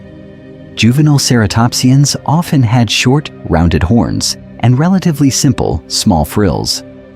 As the animals matured, the horns lengthened and curved, and the frill expanded, changed shape, and sometimes developed new ornamentation. Early in the history of paleontology, these differences were not recognized as changes through life. Instead, Skulls from young, subadult, and fully adult individuals were frequently described as entirely separate species.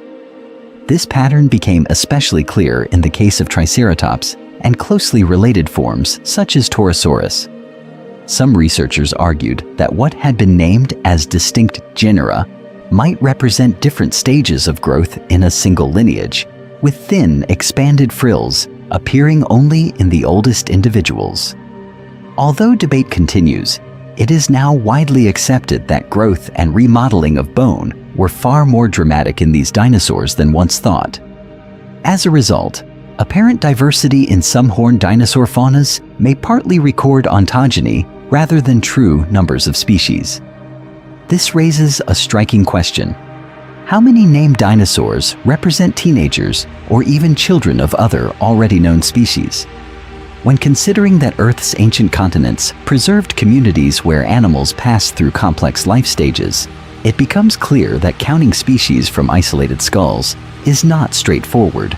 The next step is to examine how ontogeny, bone remodeling, and long-growth trajectories reshaped other dinosaur groups, and how these hidden life stages continued to revise the global species lists used to reconstruct past ecosystems.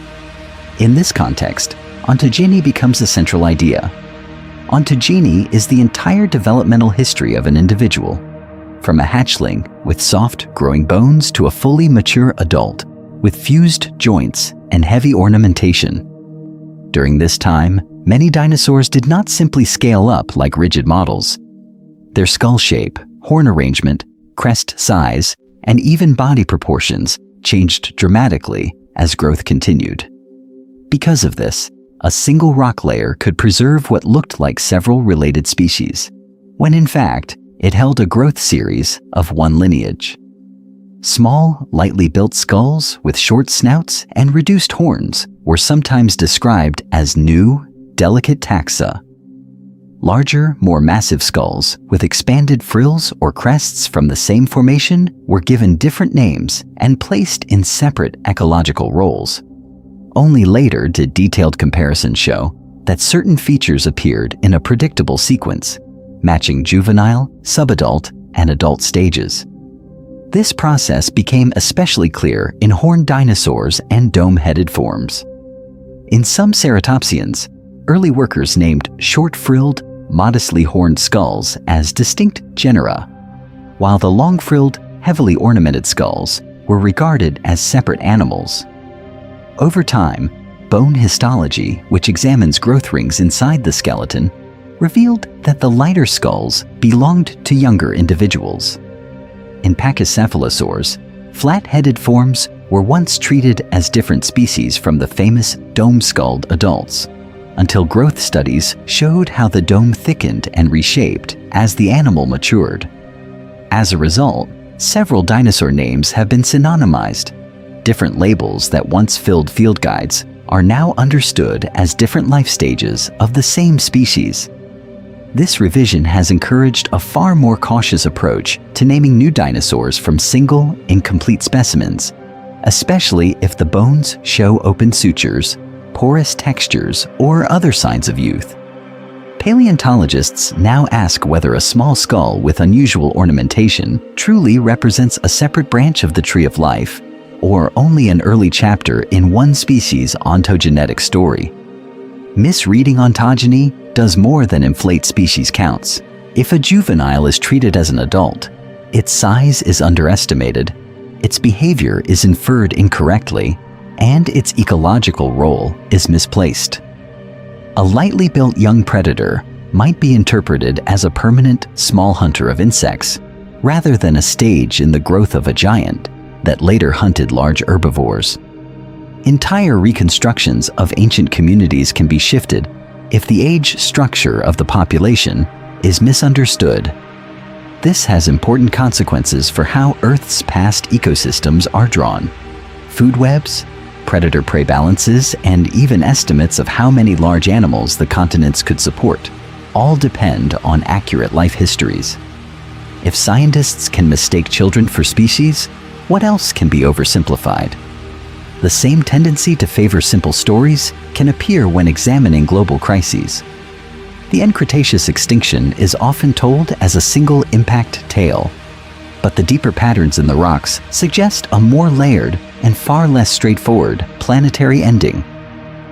The end Cretaceous extinction is often presented as a single moment, a bright flash in the sky, an impact in what is now the Yucatan Peninsula, and dinosaurs vanishing instantly. In this familiar version, one asteroid strike at Chicxulub, about 66 million years ago, ends an entire age in a heartbeat. The planet changes, the curtain falls, and the age of dinosaurs is simply over. In reality, the impact was only one part of a broader planetary crisis. During this time, Earth was already under stress. Vast volcanic eruptions in the Deccan Traps released huge volumes of gases from deep within the mantle. These eruptions altered the atmosphere, changed ocean chemistry, and drove climate shifts. Over time, some groups of organisms, including certain dinosaur lineages, appear in the fossil record as already declining before the asteroid ever struck. The Chicxulub impact still marked a turning point. When the asteroid hit, it excavated a massive crater, hurled molten rock and dust into the atmosphere, and ignited global wildfires. This process darkened the sky, reduced sunlight, and disrupted photosynthesis on land and in the oceans. Food webs broke apart from the base upward. As a result, large animals that depended on abundant plant growth or on stable marine productivity were especially vulnerable. However, extinction did not unfold in a single second everywhere on the planet. Local ecosystems likely collapsed over months to years, not minutes. Some regions may have experienced repeated waves of stress, sudden cooling, acid rain, then longer periods of reduced plant growth. Different lineages faded at different rates, even though on a geological timescale, the event still appears abrupt. When the rock layers are compressed into a thin line, it is easy to forget that living communities experienced a drawn-out sequence of crises. This more layered picture also changes how the word dinosaurs is understood. Non-avian dinosaurs, such as Triceratops and Tyrannosaurus, did disappear in this interval. Yet one branch of the dinosaur family tree survived, the avian dinosaurs, or birds. Because of this, saying that dinosaurs went extinct hides a major part of the story. Many lineages died, but one lineage passed through the bottleneck and later diversified into the thousands of bird species that inhabit Earth's continents and oceans today. Seen this way, the end of the dinosaurs is not a simple ending at all. It is a selective, uneven pruning of a once dominant group, followed by the quiet persistence of a few small survivors. What other seemingly clear dinosaur facts might also compress long, complicated histories into a single dramatic image? The next sections will examine how popular media, museum displays, and early reconstructions turned complex scientific debates into striking, but often misleading, portraits of ancient life. Those striking portraits did not only appear in textbooks and museum halls. For many people, the most persistent images of dinosaurs were projected on cinema screens. When early filmmakers began animating prehistoric life, they borrowed directly from the scientific reconstructions of their day and then amplified them for drama. The result was a powerful feedback loop in which scientific ideas shaped film, and film in turn reshaped public expectations. In early stop-motion features, large dinosaurs lumbered across painted landscapes, with tails dragging heavily in the dust. Their bodies were held in sprawling, lizard-like poses. Roars echoed constantly, even when the animals were not feeding or fighting. These creatures moved in slow motion, not only because of the animation method, but also because scientists at the time still considered dinosaurs to be sluggish, near-reptilian brutes. During this time, the standard view imagined them as overgrown lizards that needed swamps or soft ground to support their weight. Mid-20th century adventure films reinforced this picture. Sauropods rose out of lakes like living excavators. Tyrannosaurus stalked with stiff backs and low, dragging tails, and the skin of nearly every dinosaur appeared as dry, uniform scales. This process turned a set of technical assumptions about posture, speed, and habitat into a global visual language. Because of this, audiences from many continents grew up with nearly identical mental images of how a real dinosaur should look and move. Even the major technological leap represented by the original Jurassic Park did not fully escape these inherited patterns. The film's computer-generated dinosaurs were remarkably advanced for their era, with more horizontal backs and active gaits. Yet key species were still portrayed in ways that later evidence would challenge. The agile predators called velociraptor were shown at a size closer to large humans, with bare, scaly skin and no feathers.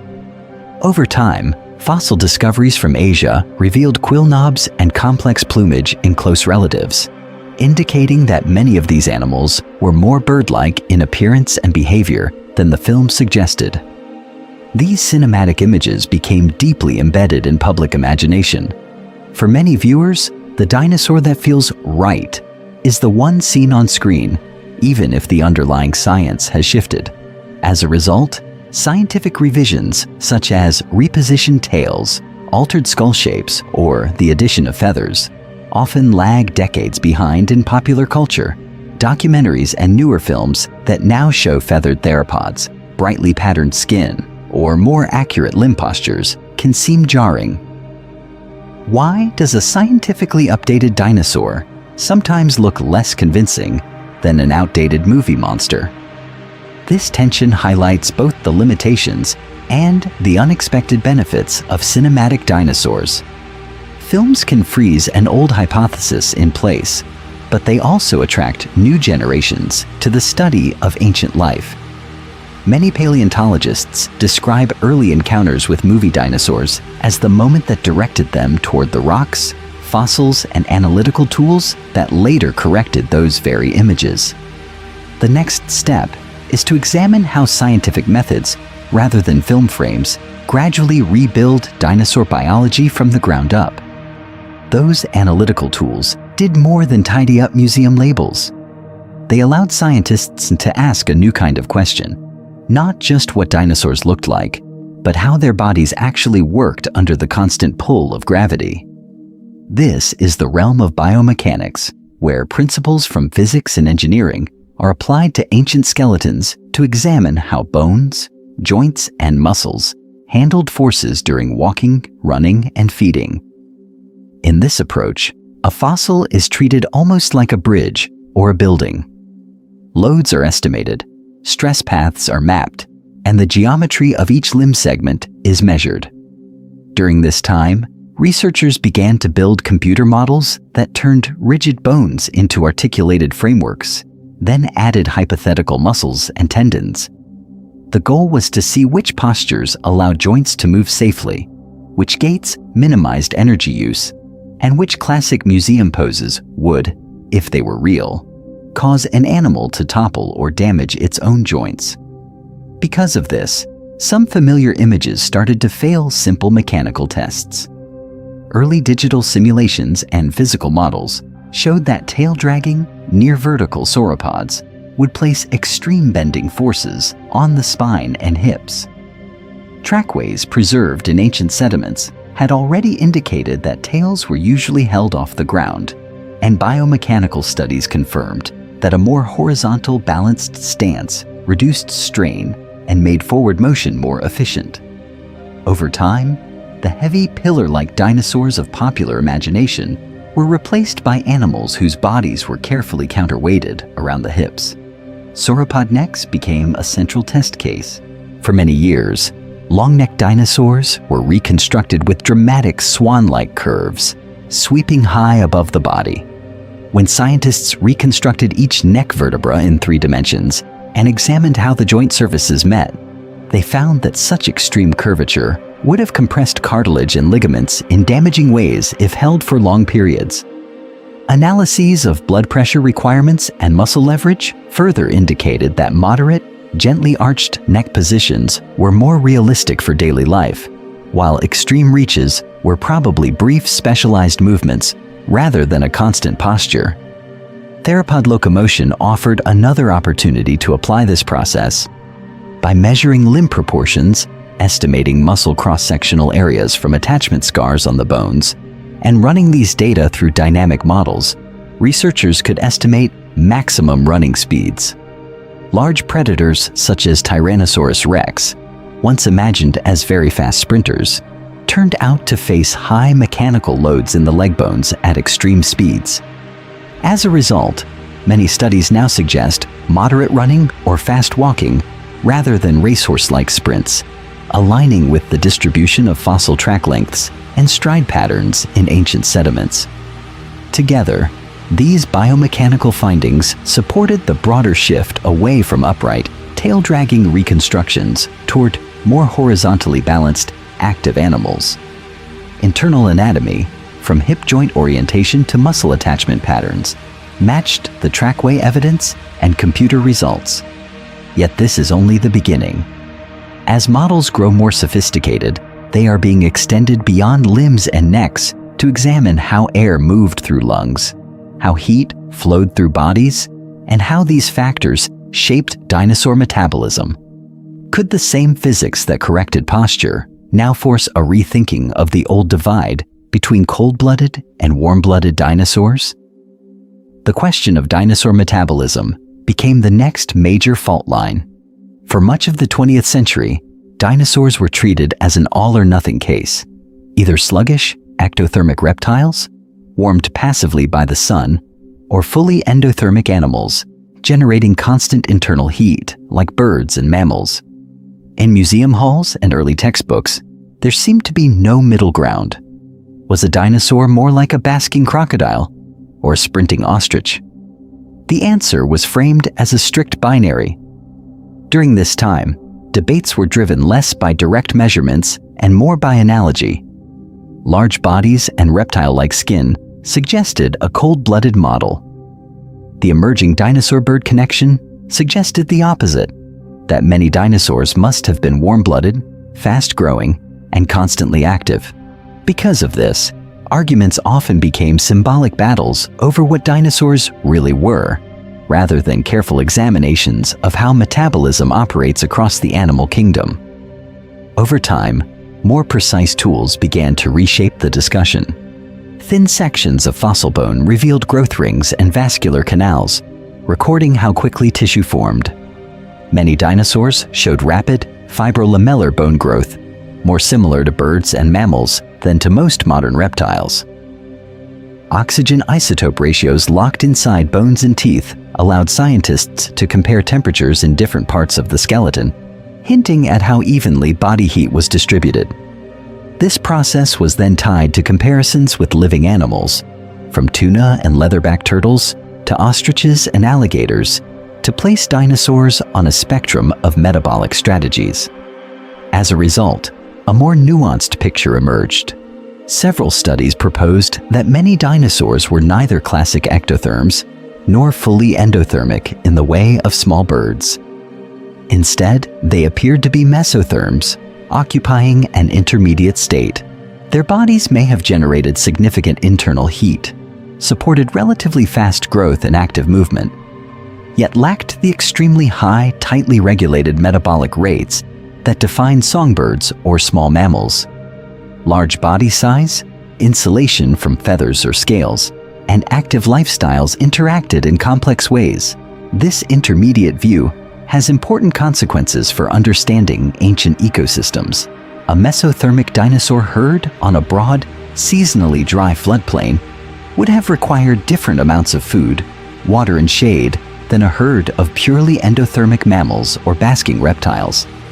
Predator-prey dynamics, migration distances, and even nesting behavior become sensitive to where on this metabolic spectrum a given species is placed.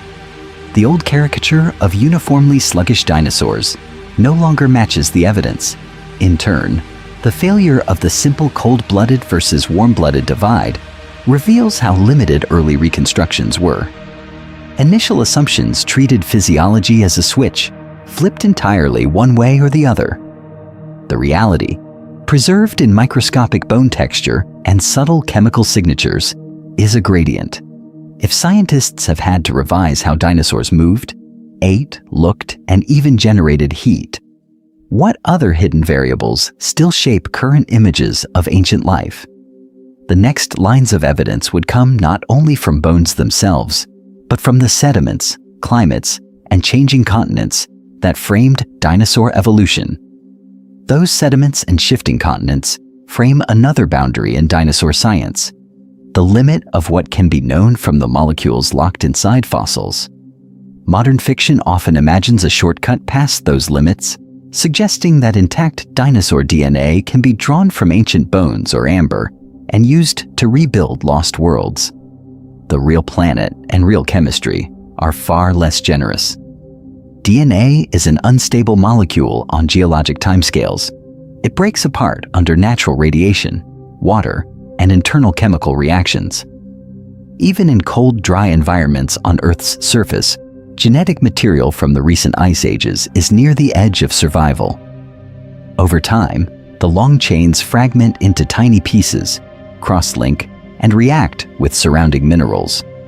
Because of this, most studies indicate that usable DNA does not persist for tens of millions of years, let alone the 66 million years since the last non-avian dinosaurs. During this time, as bones are buried, compressed and heated, original tissues are altered. The hard mineral portion of bone can be replaced or filled by new minerals rising through the crust. However, some internal microstructures can remain as detailed impressions. Under high magnification, researchers can study patterns of bone cells, growth rings, and the tiny canals that once held blood vessels.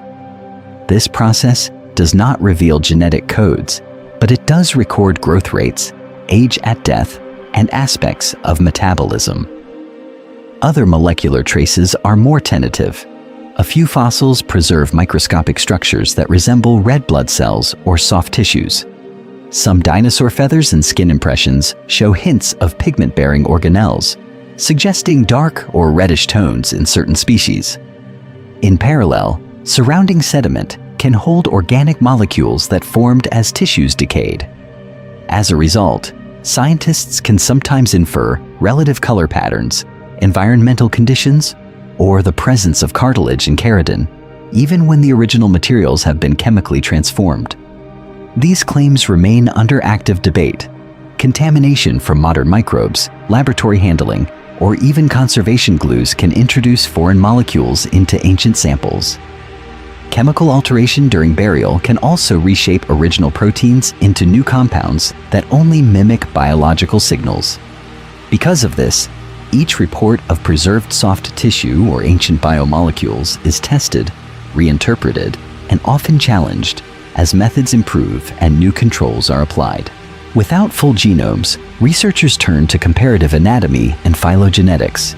By mapping skeletal features across living birds and crocodilians, and then placing dinosaurs within that branching tree, scientists infer traits such as likely lung structure, nesting behavior, and even aspects of vocalization.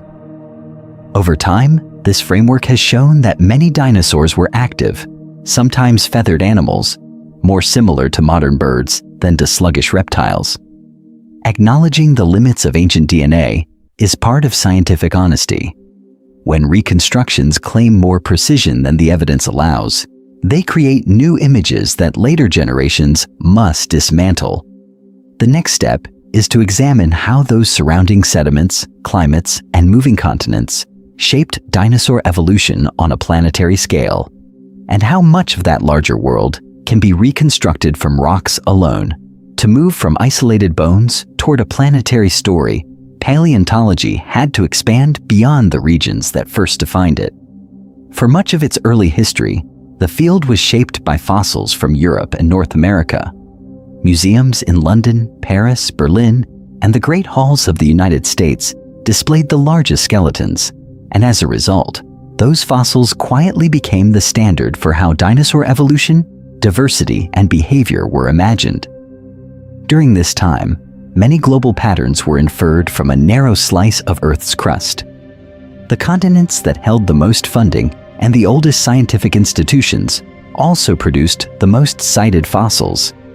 Because of this, models of dinosaur ecosystems often reflected the environments of the western United States or Western Europe, even though those regions represented only a fraction of the planet's ancient habitats. Dinosaurs that did not fit those expectations were often seen as odd exceptions, rather than signals that the larger picture was incomplete. Over time, exploration intensified in South America, Africa, Asia, and even the margins of Antarctica. Field teams worked in high deserts, dense forests, and wind-scoured polar rocks, where the mantle's slow motions had carried fragments of former supercontinents. This process revealed entire lineages that had been missing from the early narrative. Giant South American titanosaurs that dwarfed many classic sauropods, strange Antarctic plant eaters adapted to long polar nights, and feathered theropods from China that transformed ideas about the dinosaur-bird connection. Each discovery forced earlier, regionally based assumptions to be reconsidered. Digital tools then changed how those discoveries were shared. Large online databases began to record where each fossil was found, how old the surrounding rocks were, and which bones were preserved. High-resolution scans and photographs allowed researchers on different continents to examine the same specimen without crossing an ocean. When a mistake in one description was identified, it could be flagged, corrected, and incorporated into later work, reducing the quiet repetition of the same error in distant publications. As more regions joined this network, patterns emerged that no single country could have seen alone. Fossils from South America and Africa, once treated as unrelated, were recognized as close relatives that had diverged when Gondwana fragmented. Certain carnivorous dinosaurs from Asia were reinterpreted as cuneiforms in Europe, prompting revisions to family trees and to models of how land bridges and shifting sea levels guided their spread. In some cases, bones long thought to represent unique local species were reclassified as members of wider, intercontinental groups. All of this raises a larger question. How many corrections still lie hidden in rocks that have barely been explored? Vast areas of Central Africa, polar regions, and deep interior basins on several continents remain poorly sampled. Future expeditions, combined with rapidly expanding open databases, may overturn some of today's most settled images of famous dinosaurs and will lead directly into the next stage of this story, where global climate patterns and moving plates are used to predict where those missing fossils are most likely to be found. Those missing fossils are only part of the distortion. An equally important question remains: even when the bones are known, what kinds of living bodies does the mind build around them? At this point, a simple comparison can interrupt older habits of thinking. Consider a large theropod foot placed beside the foot of a modern bird. The long central bones, the reduced outer toes, and the arrangement of claws form a close match that does not resemble a sprawling lizard at all. A similar exercise can be made with jaws. When the narrow, tooth-lined snout of a crocodile is compared with the reconstructed skull of certain theropod dinosaurs, the hinge position, the deep rear portion of the skull, and the way the teeth are set into the bone show-related engineering solutions. During this time in Earth's history, different groups were responding to similar mechanical demands. As a result, the familiar image of a giant, sluggish reptile becomes harder to defend, replaced instead by a range of forms that echo modern birds and crocodiles more than any desert lizard. The same shift appears in the limbs of the largest dinosaurs. When the columnar leg of an elephant is set beside the reconstructed limb of a sauropod, the straight, weight-bearing bones and the stacked joints indicate an animal adapted for carrying great mass on land.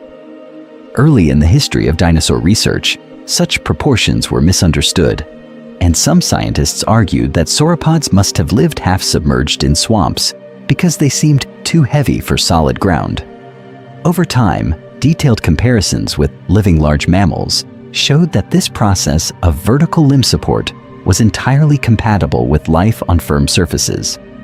household analogies can clarify how these bodies function. The hollow bones of many theropods and early birds can be compared to lightweight structural beams inside a building.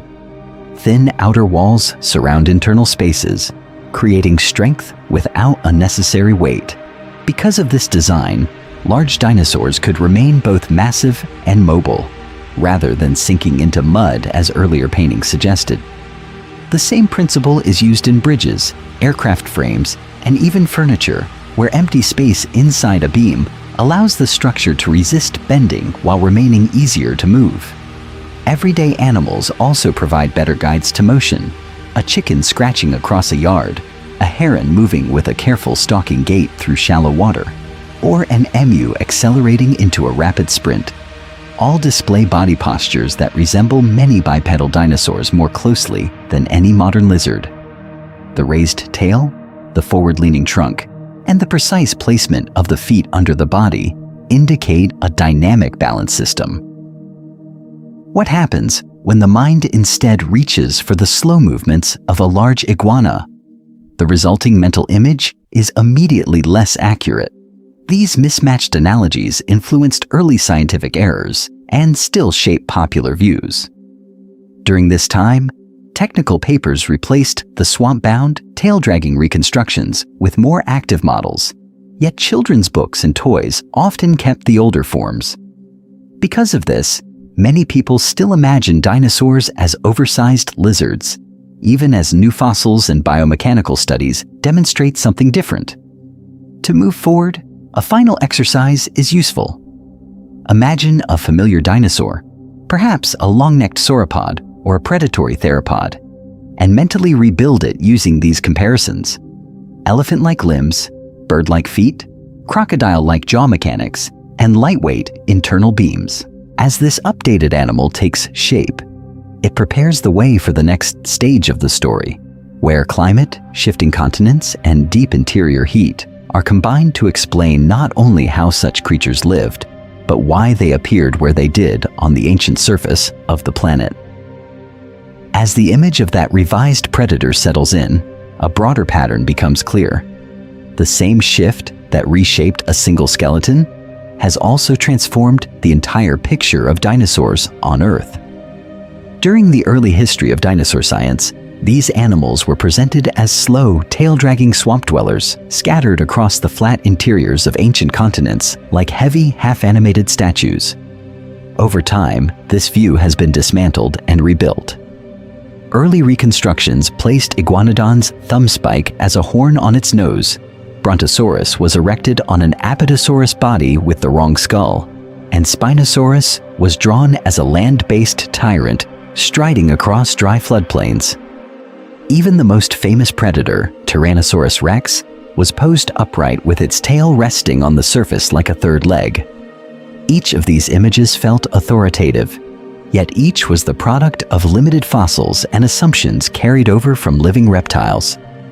This process of correction has been steady and cumulative.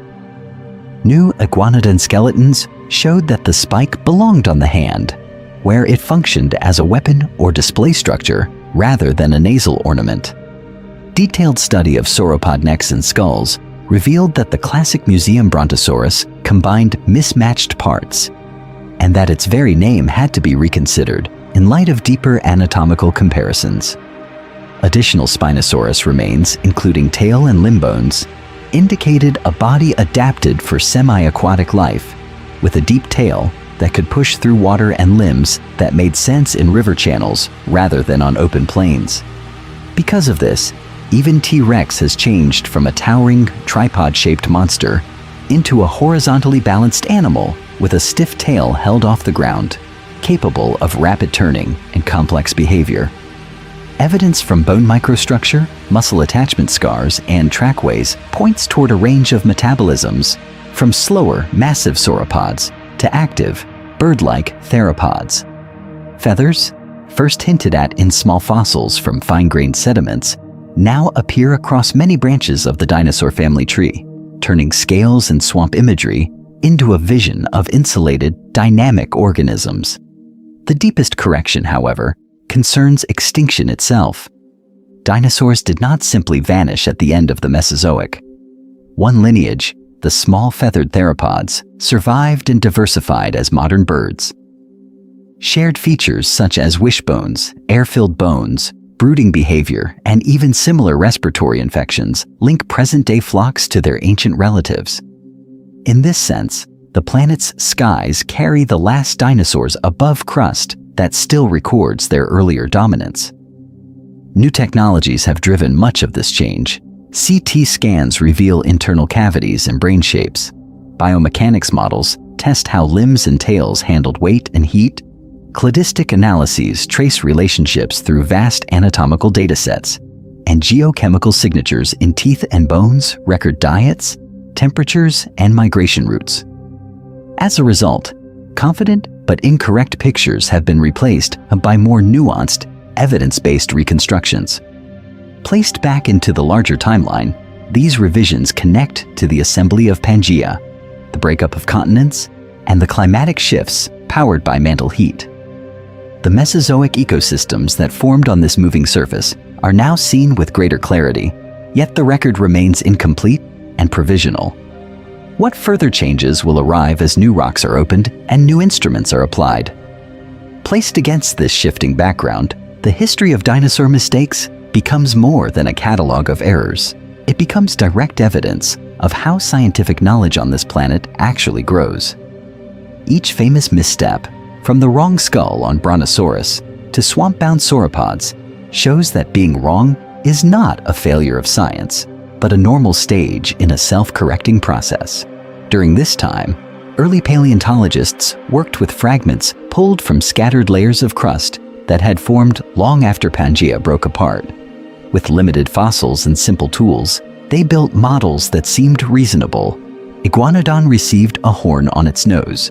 Stegosaurus carried misaligned plates, and Spinosaurus walked like a land-based predator. Over time, new bones, better preparation techniques, and improved measurements forced those models to be taken apart and rebuilt. As a result, the same animal shifted from lumbering reptile to active, often feathered, athlete. These revisions also reveal how each era projected its own culture onto Earth's deep history. Victorian reconstructions turned dinosaurs into heavy, dragon-like monsters that matched industrial age fears and myths. During the Bone Wars, intense rivalry encouraged dramatic chimeras, where incomplete skeletons were rushed onto museum floors. Mid-20th century textbooks, produced in an age of large machines and massive dams, imagined dinosaurs as slow, oversized reptiles sinking into swamps. Modern imagery, shaped by high-speed cameras, computers, and athletics, favors streamlined, bird-like predators sprinting across the surface of ancient continents. Because of this, dinosaur art becomes a mirror of human expectations as much as a window into the Mesozoic. Recognizing these patterns encourages humility. If past experts, using the best evidence and methods available, could be so confident and so wrong, what present-day reconstructions will later seem charmingly outdated?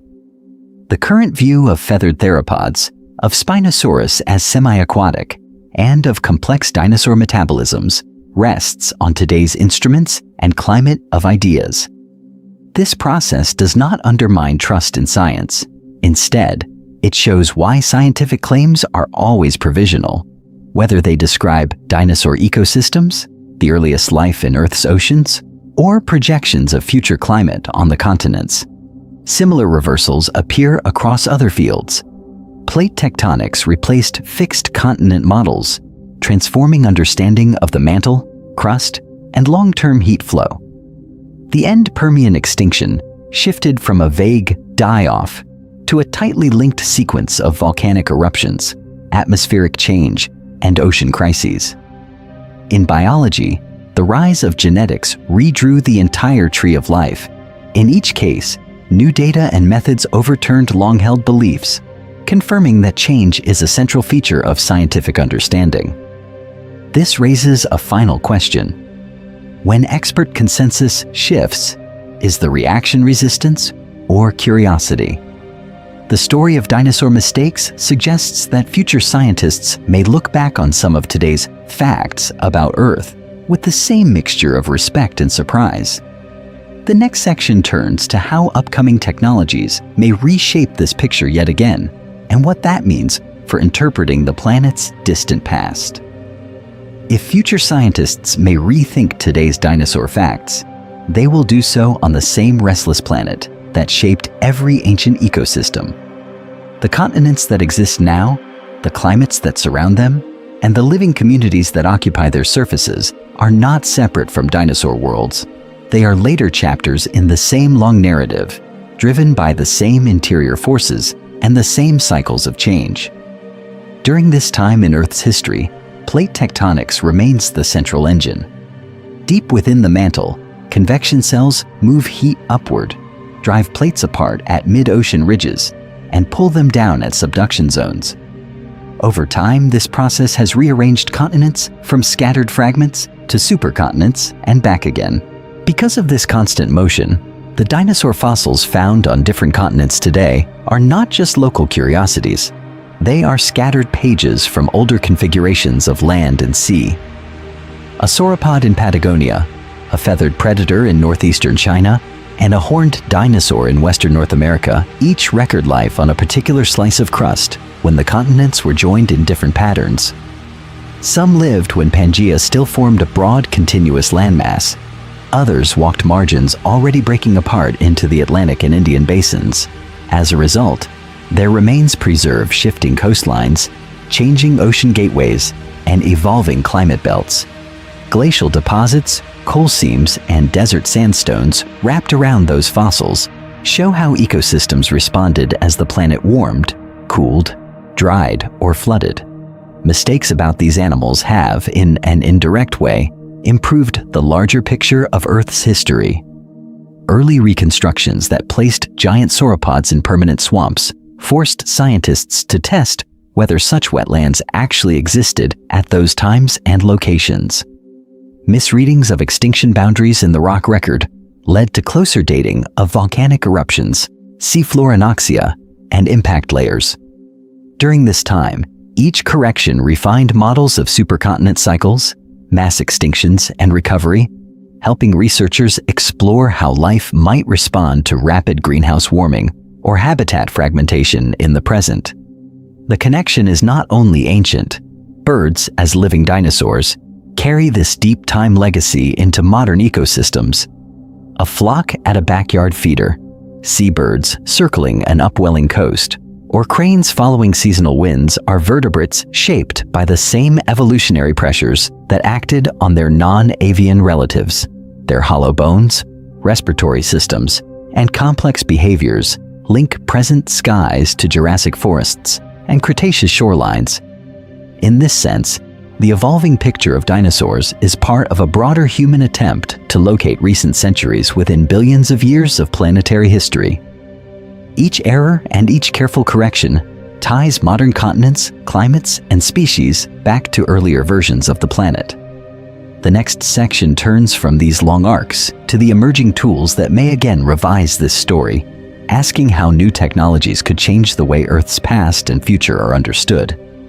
In the same way that continents have shifted over time, the image of dinosaurs has moved from rough outlines to far more precise forms. Early in the history of paleontology, the picture was drawn from scattered fragments, guided as much by human expectation as by bone. Because of this, some of the most famous dinosaurs on Earth were introduced to the public in shapes that never actually walked across the planet's surface. When only partial skeletons were known, the first great reconstructions formed.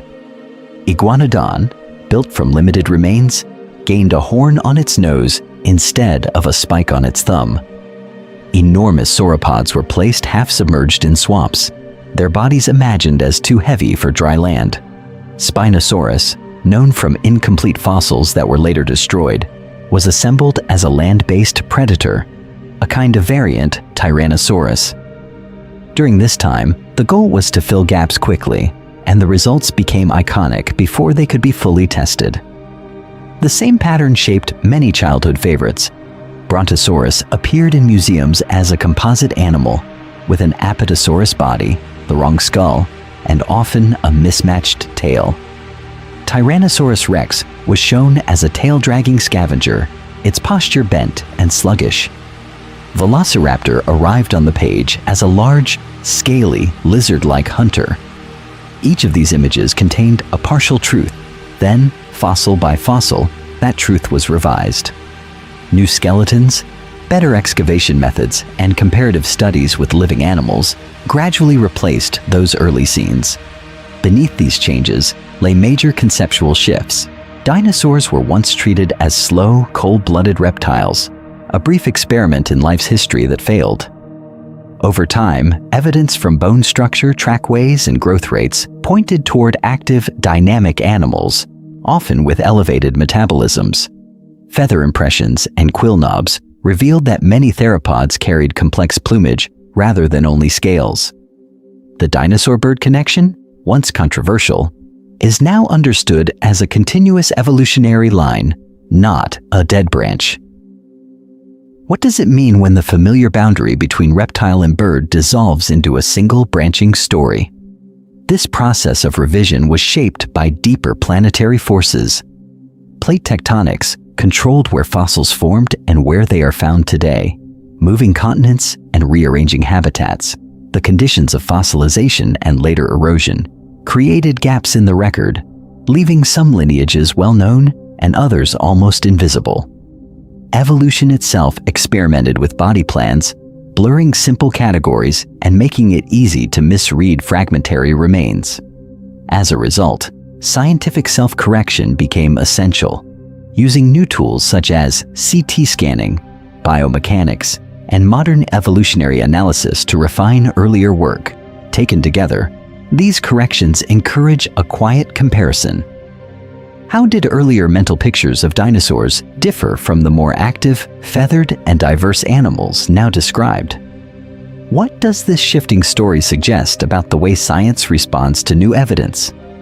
The next section turns from recap to invitation, asking how changing reconstructions can guide future curiosity about Earth's deep past and the methods used to study it. Those shifting reconstructions are not only a distant scientific story, they are also deeply personal. Almost everyone carries an early image of dinosaurs from a book, a toy, or a film. That image often lingers quietly in the background of later knowledge. This section invites a deliberate return to those first pictures and asks how they now compare to the animals described by current research. In the comments, viewers are invited to name the dinosaur from childhood that now seems most inaccurate. Was it a swamp-bound brontosaurus dragging its tail through murky water? A kangaroo-posed tyrannosaurus leaning back on its tail?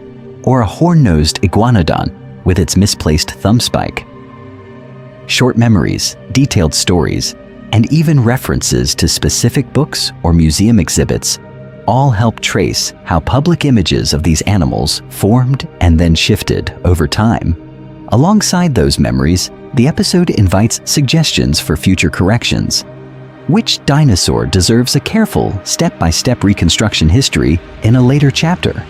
Some may choose Spinosaurus, once shown as a land-based predator, and now reimagined as a semi-aquatic hunter.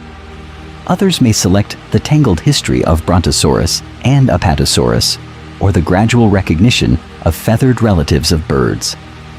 The most frequently requested species will guide a later deep dive into how this process of revision unfolds in detail. Viewers are also encouraged to pause and carry out a simple comparison of their own. One option is to recall an illustration from an early school textbook or a familiar poster, then search for a modern reconstruction of the same species from a museum or research group.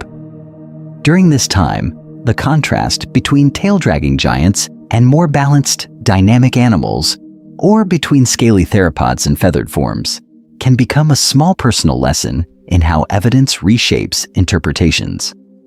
Because of this direct comparison, the abstract idea of scientific change becomes easier to see. Sharing these changing images can extend the conversation beyond a single screen. Many people still imagine dinosaurs as slow, swamp-dwelling lizards that could barely support their own weight on land.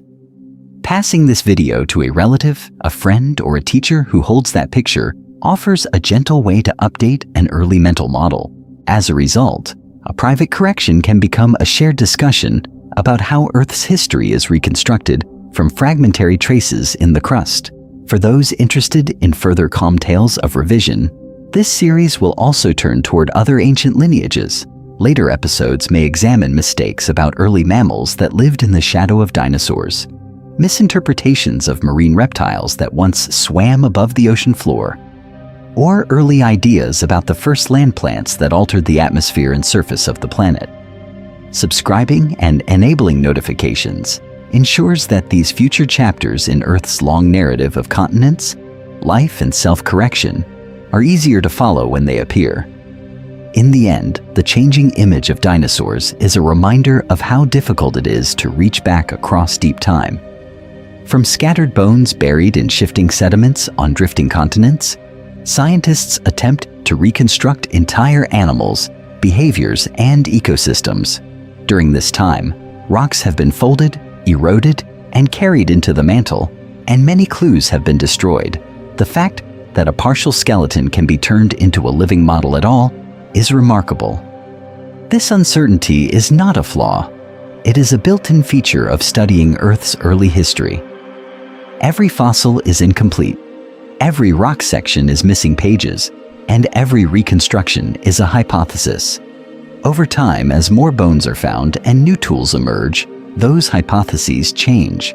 The heavy swamp-bound sauropods, the tail-dragging predators, and the horned iguanodon with its misplaced thumb spike all show that even confident pictures can be temporary.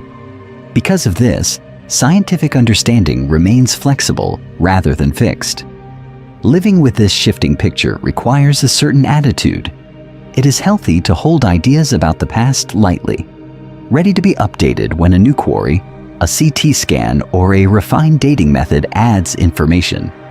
Instead of asking whether a single image is correct forever, a more useful question is, given the evidence available now, what is the best model and what might be missing? This process turns error into progress, and it transforms each correction into a sign of strength, not failure. The habit of asking what might be missing is especially important when claims about ancient worlds sound completely settled. Future satellites, geochemical tracers, and biomechanical simulations will almost certainly refine today's reconstructions of dinosaur movement, climate, and vegetation. If earlier generations could misplace a skull or misunderstand a limb, what hidden assumptions might exist in present interpretations? Curiosity about those blind spots keeps inquiry open rather than closed. This mindset extends far beyond paleontology. When considering the planet's climate, the stability of modern ecosystems, or the arcs of human history, awareness of possible error encourages careful observation and modest predictions. Models of ice sheets, forests, and ancient civilizations all depend on partial records preserved in sediments, tree rings, artifacts, and written accounts. Over time, new cores, new excavations, and new analytical techniques will reshape those narratives just as surely as fresh fossils reshape the story of dinosaurs. Yet amid all these revisions, a larger pattern remains steady. Life on Earth has repeatedly adapted to shifting continents, changing oceans, and pulses of mantle heat that altered the surface and atmosphere. As a result, the history of the planet is one of resilience, invention, and deep interconnection across time. The exact posture of a single dinosaur may change, but the broader story continues to grow clearer. This planet is dynamic, life is persistent, and human understanding of both is still in its early stages. Staying engaged, asking careful questions, and allowing old images to evolve keeps that story moving forward.